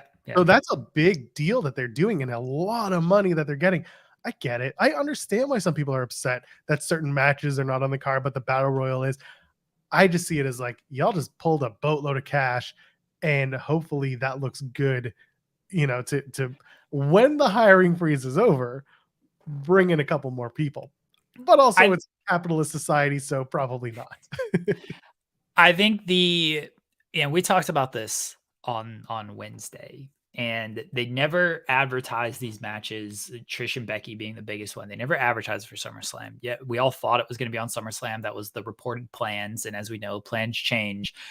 I'm sympathetic towards Trish and Becky if they were told the plan is SummerSlam. If they were told, yes, we got you penciled in for SummerSlam, that's where this is going to go. That's where this is going to conclude. And then that got yanked from them. And the same thing with Rhea. Rhea's on social talking about like getting ready for SummerSlam media appearances type of thing. Like if these women were told, yeah, we got you planned here. This is where we're going. This is where things are going to end. Again, I'm sure they understand plans change. It doesn't make an easy pill to swallow. If like, well, especially when you're talking about big shows, if it's like, oh, this is planned for Raw, and then it gets cut a little bit from Raw, like Trish or not Trish, Becky and Bailey, when that had to take a cut because of what happened, the tribal court thing went 5 hours. Bailey and Shotzi. It was Bailey and Shotzi for the shot at the Money in the Bank match. That got cut. I'm talking about Trish and Bailey. That was supposed to be the cage match. Oh, right. Sorry. Yeah. That was way back. I understand. Okay. Yeah. Bailey and Shotzi got cut, which was a weird, that was a weird call overall. And like, they announced that Bailey was doing local promotion for that match, and then it got cut, and then they just did it the following week. Look, when this stuff gets cut, if they are told they're supposed to be on this card, it sucks. It 100% sucks. And it is a much bigger deal that it is something like SummerSlam. And it's not like, okay, we're just going to cut you off of SmackDown, or we're going to cut your time off of Raw. We will do our best to make it up. And in these cases, they have made it up to them. We've seen where it has been made up, but it's a lot tougher pill to swallow when you're getting cut from a major show like SummerSlam, and then you're just getting put on Raw. I know your argument, and I think there's some merit to it, of like, you'd rather have 15 minutes on Raw and a potential main event than 8 minutes on SummerSlam.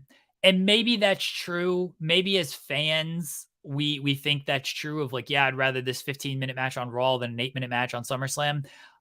From a performer perspective, maybe they would be like, I'll take 8 minutes on SummerSlam because that's a big stadium show. I get new gear. It feels like a bigger moment than like, hey, I was just on an episode of Raw and we got a little bit longer. So I think I kind of went fan perspective a big on Wednesday of kind of explaining why I wasn't upset about that, but still understanding why other fans would be. Performer perspective is obviously much different, and I'm much more sympathetic to that position with everything that goes into it. Yeah, and that's very fair. And again, I understand and I see both sides. I can only give you a fan perspective because I'm not actively speaking to these people about what they would like to be doing or what they would prefer. I know that some of them are kind of hinting at stuff on socials, but again, sometimes workers work. I don't want to, I'm not going to say they're lying, but like, it's wrestling. We all know what this place is. So maybe they're not okay with it. It's entirely possible. Maybe they weren't okay with it, but now they're like, okay, we're actually going to be made whole on Raw in 2 weeks or Payback in 4 weeks, whenever it is. So yeah, I get what you're saying. I get both sides. I still sit on the side of like, I'd rather them stretch this out for a little bit. I'd rather them give a couple more weeks and then have a big blow off that the focus is on them all night. Show me clips leading up to the match. Show me, get a little hotter before we go out there. Because my feeling was like Becky and Trish going on between Gunter and Drew and, or going, because it would probably be after the Seth match or before the Seth match. But my point being like, but between title matches, it's a cool down match. In the flow of the card, Becky and Trish would be considered a cool down match because the other two matches that would be, proceeded would be big title matches. So I'd rather see them on their own, on a big scale, doing their thing and getting the crowd hot. Does it have to be a cool down match? You can book it to where it's not. Like, but then you run the risk of like the rest of the card. What do you do with it? Because again, looking at the card, like there are a lot of matches that are hot. There are a lot of matches that are going to come in hot, or at least have had a hot build to it. I'm trying to pull up the card that's not like random website XYZ. There we go. Like Cody and Brock, it's going to be a match. Like, stuff's going to happen. Rollins and Balor, there's a big story there. Women's triple threat match, same thing. Like you can't just have one women's match after the other. It just doesn't feel like that's not how they book traditionally. Tribal Combat's going to be the main event. But you can do that. Like, I understand that's not how they do it traditionally, but that doesn't mean they can't do that. But it messes with the flow. And I would argue that lately, especially in the last year, the flow, a lot of these pay-per-views, live PLEs, have been a lot better because of the way that they're seeing how these matches are structured or how these stories are structured. Ricochet Logan Paul is a very different match than that's opening. Rollins we know that's opening. Well, yeah, we know. And again, I know you talked about it with Jensen yesterday, that like Logan Paul basically said, I'm opening the show because I'm going to go off to Dallas and corner my brother that night. Sure, whatever, that's fine. That's a hot open too. Like that's going to be a really good match. But it is a categorically different match than Gunther and Drew McIntyre, which is going to be a meaty men match. Logan Paul and Ricochet is going to be a flippy match. There's just the way I look at the card, I'm like, this is I see what the flow is. And I don't know where Becky and Trish works, because they are also a really intense feud that needs their spot. And I don't know where that spot is on this card, given what I'm looking at. I think Logan Paul screws up the flow, because I would open with Becky and Trish. Honestly, that's where I would go with it. But Logan Paul has to open because he's got to make a flight out to Dallas. Load up the jet. But also, this is my Impact brain, where if you announce there's an Ultimate X match, what's the opening match? It's Ultimate X. And what is the Ultimate X match? It is always the high-flying, crazy, flippy-do match, whereas, and that's what this is. That's what Ricochet and Logan Paul is. So for me, I'm like, oh yeah, no, this makes sense. You start hot. Becky and Trish is more of a methodical, I don't want to call it a blood feud, but like it is an intense feud. And to me, it's not an opening match on the event type of matchwomen's To me, that's they opened with Becky and Bianca last year. Yeah, they did, and it was a women's world title match. So for me, they opened with the title match. The title was important enough that it didn't mean that the match was it didn't feel like a blood feud those two had. They had a feud, do not get me wrong, but like this is Becky and Trish hate each other. Becky and Bianca didn't like each other, and they wanted the title. This isn't about the title.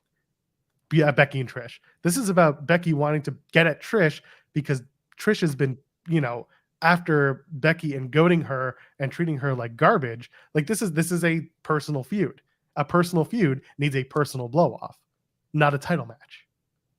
Okay, but I mean, Becky and Bianca was about the title, but that was a pretty personal match given the history between those two. And we're talking with Trish and Becky, arguably, maybe inarguably, the two most popular women all time in WWE. Yeah. And again, I'm not going to debate that. I agree with you wholeheartedly. That, and again, Rhea not being on the card is also very strange to me. I can only speak to like what I'm seeing on this 8-match card, why it makes sense to me, and why I am okay with them pushing it till later. This is that's again just how I see it. Joel, put on your WWE hat, take a knee, do the fist, do your stand No, up. the guy who does that, we don't talk to him anymore. For WWE bit here, because you're completely on the side of Paul Levesque and cutting Trish and Becky off of this show. No, I'm not. We talked about this. I would rather have it at Payback in a steel cage. But, this is theoretically, if they do that, yes, I'm for it. And maybe this is a let it play out moment. But this is your fantasy booking idea, and this is not what they could actually do. The end result of this could legitimately just be 15 minutes, 10 o'clock segment on Raw. They might not even get the main event. We don't know. That could be the end result of this. And if it is, it's not going to look great in hindsight. If they get the main event spot on Raw and they get 15 minutes, maybe again, a fan perspective can be okay. That's fine. This is better than 8 minutes on SummerSlam. I'm happy with this. If they do extend it to Payback, do a big stipulation, cool. Then maybe people won't be as upset. Again, performer's perspective, you'd probably rather be performing in a stadium than in Pittsburgh. But fan perspective, I understand maybe that's a satisfying conclusion. But that's speculation and fantasy booking on our part. It could very well just be, it could be an 8-minute match on Raw, 9:30. We don't know. And if that's the case, this looks like shit. 9:23, Jeremy. That's what we do. 9:23 in this realm. And you're right. It could very well be that. You listen, we've talked about expectation setting, fantasy booking, and the likes. And yeah, we know that it's 2 weeks away in Winnipeg, not Toronto, which is where Trish is from, and has already commented on socials about how she's so upset about that. And that's kind of why I'm like, that's why I feel like a screwy finish is afoot for this match. Or it could be not, it could not end that way. It could be Becky and Trish have a match in Winnipeg and Becky wins and she throws Trish in a giant trash compactor, na, hey, goodbye. While Vince McMahon is laid up at home on painkillers, just being like, that sounds familiar. Or they blow it off, or they don't blow it off and it continues on. I would prefer the latter. I won't be upset with the former as long as the match is good, the crowd is hot, and the experience is, satisfying. But I don't know if that's going to be that way. I don't know if it would have been that way if they ran the match tomorrow night at SummerSlam. I don't know how I would have felt. Because again, I'm looking at a card that is, to me, pretty well balanced. Okay, you're wrong. Good job. Why Soulblade says, would Hunter elevate Trish and Becky over anything else on Raw as the main event? I mean, it depends on what else you have for that Raw, but like I could see, no offense to Sammy and Seth and Balor and stuff, like it could have headlined this past Monday's Raw over that Judgment Day pairing match that I feel like I've seen 300 times. Like it's going to depend on what's coming out of SummerSlam, right? Like we don't know. SummerSlam seems to be a blow-off point for some of these feuds. So what's Cody doing after SummerSlam? What's Seth doing? What's Judgment Day doing? And they don't have to do necessarily a match. They can do a segment in the middle of the show. They can do a match to start the show or in the middle of the show. And you can do Trish and Becky as the main event. So yes, you can elevate them over anything else going on Raw because they've earned that spot. And because it's not that nothing is not hot on Raw, but you book the card, you put the card together. If you want to put them in the main event, put them in the main event. Or Sammy and KO are in the main event because it's Winnipeg. And that could be a possibility too. Like we don't know Kevin Owens' injury status and everything, but it's possible that Sammy and Kevin are main event that show. But it would make sense for Trish and Becky to have that main event spot on that show, unless you're going to go another screwy finish and extend it a couple weeks into Payback with the stipulation, which, all right, fine. We will see how this plays out. Let it play out is the big thing. Okay, rephrase. Do you trust Hunter to elevate them over everything else? Not necessarily. I don't know. I don't have an answer for that. I don't because I don't trust anybody. No, I don't know who is worth being trusted in this case. Listen, the MMA rules match is there. The women's championship match is there. Those are two categorically different matches in themselves. Again, like Rousey and Baszler is a blood feud match waiting to happen, right? And Rousey is a bigger deal, hypothetically, than Becky and Trish. She isn't, but it's hypothetically. Believe me, I'm not saying she is. In WWE's mind, she is. It's a blood feud. It's a blood, but it's MMA rules. I tweeted this. Shayna should win in 5 seconds with a flying knee into the match. Get Rousey out of there. It's an MMA rules match. You can do what you want with it, and people are going to buy it. People pop, and then you can do Trish and Becky right after that.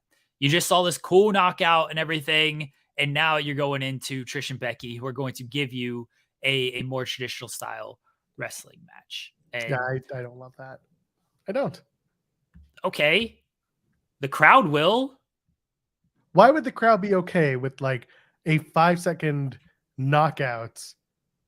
And then like this is why I'm not an MMA fan, by the way. If I pay X amount of money to go sit at a UFC event and it ends like that, buddy, I am not interested in waiting for 20 minutes to hear someone talk about their 5-second knockout. Be like, oh, it was a tough fight. I had him right at the beginning. Can't believe I won. But I'm a champion now, and that's pretty great. Anything else you want to talk about, Joe Rogan? Can I be on your podcast? Like, I don't give a shit. Well, you're the minority, so you'd rather watch them just do an MMA rules match? Just, hey, let's do some grappling and let's act like these submissions are not going to immediately tap us out type of thing, and let's fake strike each other. What I expect to see. I know. My money's worth. My money's worth do not include you're not paying for this match. You're not paying for this match. But what if someone is? We had the same conversation about Becky and Trish. What if someone was paying to go see this match and it's not happening? What if someone's paying to see Rousey and Baszler and it ends like that? Well, MMA rules was just decided on this past week and the event's already been sold out. If it's MMA rules, they should expect a quick knockout. That's what happened. That's the point of MMA. When you pay for an MMA fight, for a UFC fight, you are paying for the potential of a quick knockout. And you know what people love, Joel Pearl? You know what they love? They love the quick knockouts. They love Masvidal running across the cage and hitting Ben Askren with a flying knee in 6 seconds. Yes, They I also love stuff. watching that on streamable for free when I don't have to pay for the event. You're a Peacock. It's basically free. I'm not on Peacock, and I do have to pay for the event. It's basically free, and you're getting the rest of the card that is great stuff up and down where you know it's going to be longer matches and stuff. It's MMA rules. You should expect something like this potentially happening. If you were talking about Cody and Brock and you're thinking, oh, I'm going to pay for an 18-minute match and it goes 2 minutes because Brock knocks him out in 2 minutes, then okay, maybe you're a little bit upset about that. It's MMA rules. You've got to understand that quick knockouts happen. And if they do that, I honestly think that would be brilliant. I think that'd be a great use of the actual MMA rules instead of, hey, let's do kind of a work shoot type of fight type of thing. So remember how on Wednesday you talked to me about how there probably won't be blood because their striking game is not what they're known for. They're known for their ground game. They're good for their submissions. Yes. That's a very anticlimactic opening 10 seconds if you tap somebody out right away. I'm not saying tap out. I said flying knee knockout. Who's doing that? Because you just told me last week. Shayna. Is that part of her arsenal? Is that something that we're used to? Is that something that we see? Yeah, she uses the knee in matches, Joel. Watch the product. I do watch the product. I don't see her using a flying knee right off the bat to try and knock somebody out ever. Because it's not MMA rules in those matches. This is MMA rules. And she knows Ronda Rousey's a grappler and is probably going to try to take her down. I think you're thinking. So she combats that with a flying knee. Derek Lewis, that you don't think of him using a flying knee in fights. That's what he opened up this last fight with. And you know what happened? He knocked the guy down and swarmed him, and he beat the shit out of him on the ground. And then he took his pants off, and he went, I'm not talking about pants, and he crotch chopped people, and he said his balls were hot, and he was the biggest thing on the show. Please keep your pants on. That's all I'm asking. Last MMA match I seen, Shayna was her fight against Cyborg, and it was a rough watch. I expect this to be a simulated fight between these two women as an MMA simulation. Same as what they did in AEW when Jake Hager did whatever that was in the cage. Don't even remember who the opponent was anymore because I just didn't care. He did the roundabout DDT thing, or I don't even remember anymore, but it happened in Daly's place during the pandemic. I remember Aubrey was the referee, and that made me laugh. But anyway, I don't expect much in terms of this match. It's going to be a simulated MMA wrestling show. That's it. Okay, and that might take the crowd down because, hey, we're going to do this simulated fight. And then, hey, here's this submission type of thing. And then you could come out with Trish and Becky. Again, why? There's no reason. Why not?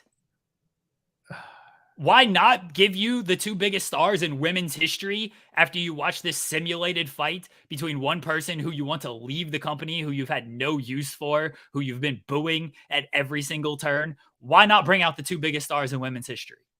Because you've got Ronda Rousey, who may be leaving, but they still want to get her blow off to be something of a central piece on the show. Okay, so you do the blow off and then you bring out Trish and Becky. Great. And Trish is also planning on being on the out with this match. So you're going to do, Ronda Rousey loses, Ronda's gone. Okay, here comes Trish. Trish loses. Okay, Trish is probably gone. We don't know Trish is gone. We don't know Ronda's gone. But the point is, within the confines of this discussion, because we read all of this news and reporting.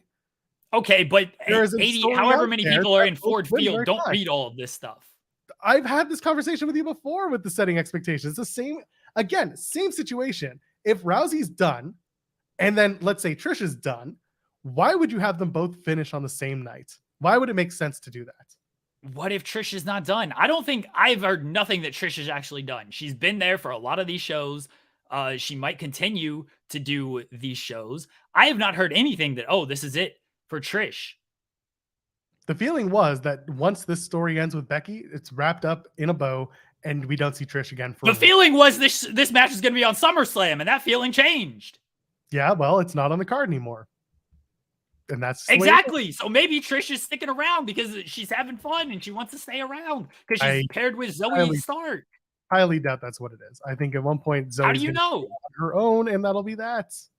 How do we know Ronda's leaving, right? How do we know Ronda's leaving? She might be sticking around. At least there's a little bit more of a feeling from the hardcore fans that she is gone. And so maybe she does get the nah, hey, goodbye treatment.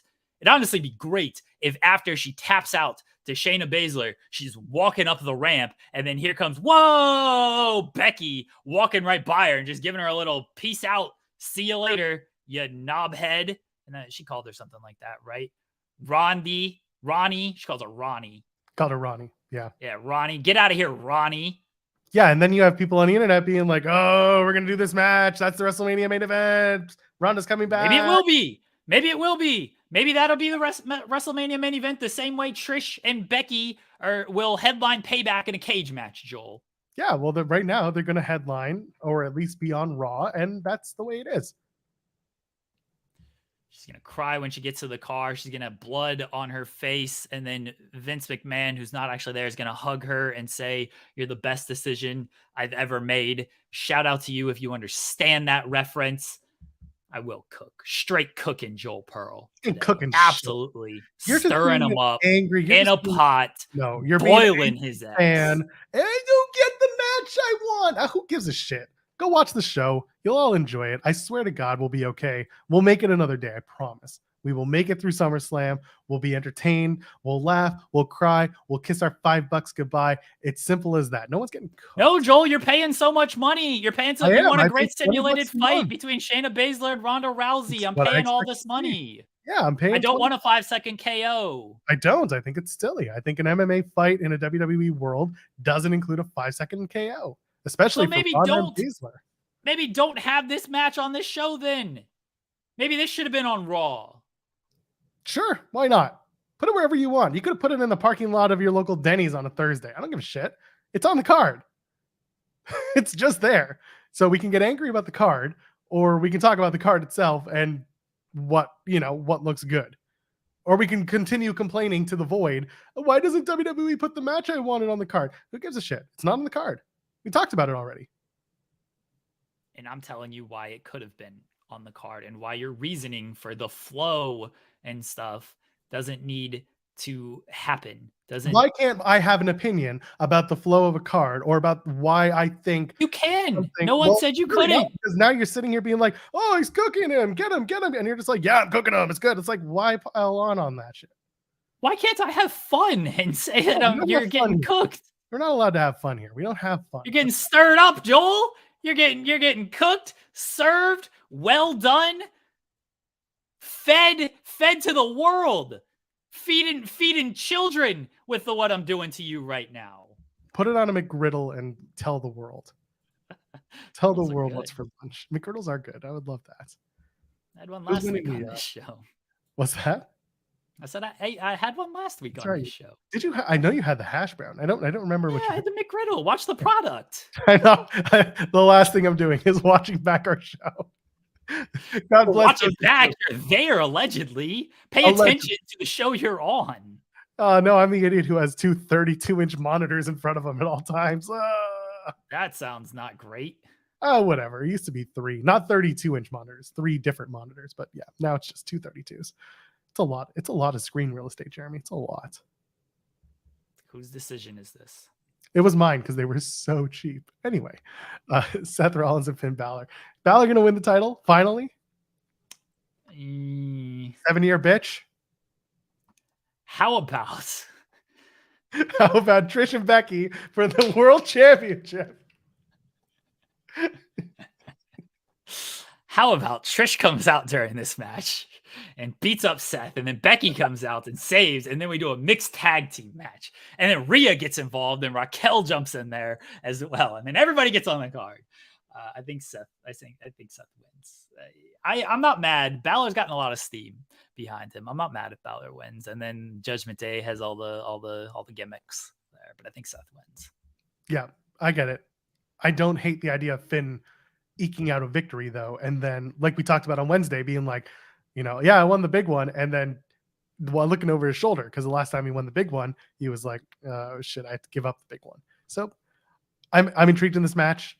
I didn't think I would be because it's a rematch, and now that you have, the Damian Priest Money in the Bank edition, now that he's more firmly entrenched as Money in the Bank holder, you could tell some good stories. We'll see where that goes. And then Cody and Brock, we're expecting Cody here. Gonna win. Gonna overcome that adversity. Gonna tell a little story. Gonna get rolling on part 2 of his American Nightmare documentary over on Peacock. I don't know how much longer you're going with the I didn't want to keep going. My voice is shot. I can't go that high today. Okay. Brock should beat him in 5 seconds with a flying knee. I saw you start that shit with Jensen. I knew you were going to get into that again. Amazing. I need Bray. Where's my man Bray coming out at the end of this match? That's what we need. Do you really see a world where, okay. Could it make sense to do Bray and Cody? Yes, because they're pally pals. They would probably work well with each other creatively, so to speak. But then you got to ring the bell. And is that something you're really, really wanting to see? You're asking the wrong. You're asking the wrong person. I am that regretting this question. Joel Pearl. Yes, I am regretting it. Bray Wyatt flash knee 5 seconds into the match. Bray and Cody sounds like the greatest program in the history of the universe to me. It sounds like the greatest match in the history of the universe to me. I don't care if it's good. I don't care if it's bad. It sounds fantastic to me when they ring the bell. They're just going to do shit. I hope it's the most wacky, over-the-top match in the entire world. Cody in the cinematic Brayverse, that's all I want. The adversity he can overcome in the Funhouse. This is right up my alley. You call yourself the American Nightmare Man. Well, I am your worst nightmare. Run. And then Cody's just like, I'm not running anywhere. And then the crowd's like, oh. And then Brandy comes out, and Brandy gets involved against Uncle Howdy. Now we're booking the territory. This is all I want. This sounds amazing. Who told you it was open nightmare, Mike? I don't even know what she said. Who told you it was open mic night, bitch? Well, yeah, but you got to do the American Nightmare. You call yourself the Nightmare? Well, I'm the bitch mare. I don't even know what she would be calling. This sounds awful. Stop it. Do not cut Brandy promos. Brandy is on a level of her own. She does not need anybody trying to tell her what to say, because it is not open mic night, bitch. Brandy is the only person who could cut a Brandy promo. Nah. I do love this, though. Finn brings in Goldberg and we get Finn Jews. You got to do just 5 Jews. That's a. We're still doing that. We're still waiting for the day where we can get just 5 Jews. Good luck. We're doing it, Max. Max, come back, baby. Come back and form just 5 Jews. Yeah. Anyway, and then of course Roman Reigns and Jey Uso. We'll just wrap up with that because I mean SmackDown is happening tonight, but like it's go home SmackDown. Really what's going on? Yeah. What do we think? This is the Tribal Combat match. Last Friday there were no 3 title Romans coming out, but then on the Stephen A. Smith Hot Take show, suddenly Paul was back with all the titles. So I guess I don't even know what happened there. I'd love to know why Paul didn't come out with both titles on Friday last week. What happened was they had an ESPN appearance and they said, wait, we can get the WWE logo 3 times on this table sitting here. That's definitely what we want to do. Bring them back. That's what happened there. I'm not reading too much into the lack of titles and stuff. We'll see if they're there on. So we'll see if Roman's even on SmackDown. Usually they advertise them and they're not even advertising them for this one. Jay's supposed to be there. Look, I think you could probably. I think this will probably be one of the better Roman matches, and I'm not even down on like Roman matches or anything, but we talked about this coming out of Money in the Bank. The first half of the match is just, it's there. It is what it is, because the second half is when everything really starts to pick up and when they start doing the cinema stuff. But because this is Tribal Combat and they can use weapons and gimmicks and stuff, you're not going to see Roman, I don't think, sit in a headlock and start shit talking while he's got Jay in the side headlock or anything. You might see him beating him with the kendo stick and shit talking, which is completely fine and at least keeps the action moving a little bit. Looking forward to it. I'm sure there will be a ref bump. I don't think Jey Uso's winning, but I did say this on Spotlight of the fact that they've had this long title reign with Roman, and over the past calendar year, this is the 4th super credible challenger on a very big stage where it's like, oh man, this person should win. This person can win is a good credit to them. I don't think Jay's winning, but there is certainly merit to him winning this match. Roman is not scheduled for tonight. I'm looking at his the post that he made back at the end of May where he Roman had all scheduled for none of these shows. No. I went back because it said, I was like, has he made any extra appearances on top of all of these June through August? So he has all of his appearances until Detroit on Saturday, and last one was New Orleans, which was he was at the show. So there's nothing until Detroit on Saturday night. So probably just Jay, and then of course Paul Heyman will come out and do his shtick, and maybe he'll get kicked again, and Jay's on top. Who knows? Either way, we got that, and then we got Sheamus and LA Knight for Battle Royal momentum. I love that Roman, people are kind of theorizing that maybe Jay is winning because Roman ain't advertised for Payback, No Mercy, Survivor Series, none of this stuff. I don't think that let that out later. Yeah, I don't think that means he's not going to be on any of these shows, especially something like Survivor Series. Unless he's got like a really good reason to miss that show, that's obviously a big show for them. I imagine he'll be part of that show. I don't think Jay's winning, but if he does, awesome. I'm for it. It makes sense for the story.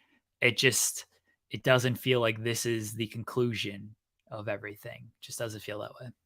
Yeah, I'm looking at the Cody Rhodes because he also posts the where you can find me in August. He's everywhere. So he actually updated his, and he really is. It's like Detroit, and then like Raw, Super Show, Raw, Super Show. Like he's on every show. So that's just the way it is with him.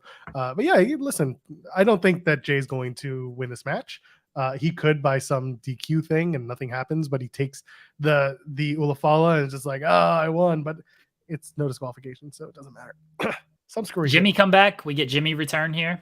I could see it. They got to tease something with Jimmy. Is he going to align with his brother, or is he going to suddenly turn again and join Roman? Probably wouldn't want to. I don't like that. Neither do I. I don't want them to do it. I'd rather just be like, the Usos are back. He super kicks his brother by accident on his return, and Roman's just like, thanks, Us, and he gets the pin, and that's that.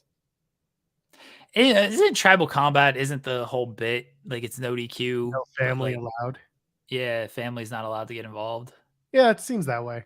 That's the way they played it up. They haven't really explained much other than no disqualification and no family. Right. Let's have the entire family show up. Might bring out Quiche. Bring out Big Quiche, baby. Big referee Quiche. They have a referee jersey that big? I'm sure they do. I'm sure they do. Put a couple together and put it together for him. Oscar, Belair, and Flair, one stop before SummerSlam. Cool. All right. They'll have a face-to-face. And someone will bow down. Hashtag bow down. You don't think Bianca's going to lay everyone out and be like, I'm going to win? Maybe, but hashtag bow down forever and always. Fine by me. Hashtag get us out of here, Jeremy Lambert. Plug stuff. I don't have anything to plug. Oh, I guess I kind of do. Monday will be on the main channel, youtube.com/Fightful. Schedule be joined by Haley, who did a run-in on today's show. We will talk about the fallout from SummerSlam. We'll talk about Collision. We'll talk about everything else that there is to talk about coming off of this weekend. And then because it kind of slows, allegedly, for a couple of weeks until August 27th, I just collapse into a pit of my own despair. No. That's what we're building towards, everybody. Watch me melt down day by day on this show in preparation for August 27th. I mean, at least we're doing some long-term storytelling, right? I'm great at that on these shows. I always make sure that there's good storytelling, and I always make sure that we pay off on our angles. Speaking of Haley, she just sent out that the wrap on the junket, it's over, and that she has interviews with Zoe Stark, Shayna Baszler, Finn Balor, and Baron Corbin coming soon. So keep it locked. Sean's doing a whole bunch, including one that he's sending to me imminently. Very much looking forward to it. I told Sean, ask Shayna Baszler to open tomorrow with a flying knee. So okay. I do wonder if he asked that question. I'm sure he didn't, but let's just say that he did. Either way. Wait a second. He may have. Him and Shayna do some friendly banter. And the best pals now. Yeah, that's right. Yeah, people did ask us, and I don't want to make it seem like we ignore the chat. I hope people don't know that. They asked us when we were doing AEW talk, and I know you're trying to wrap up. I apologize, but our chat is also very important. About Nick Wayne and that segment with Swerve, people asked us to talk about that before we got into SummerSlam, and we didn't. So I do want to make sure we mention that. I love that segment. I think Nick Wayne should have some security or something. Maybe don't be training in your garage alone with people. You know, you're an AEW person now. You're making AEW money.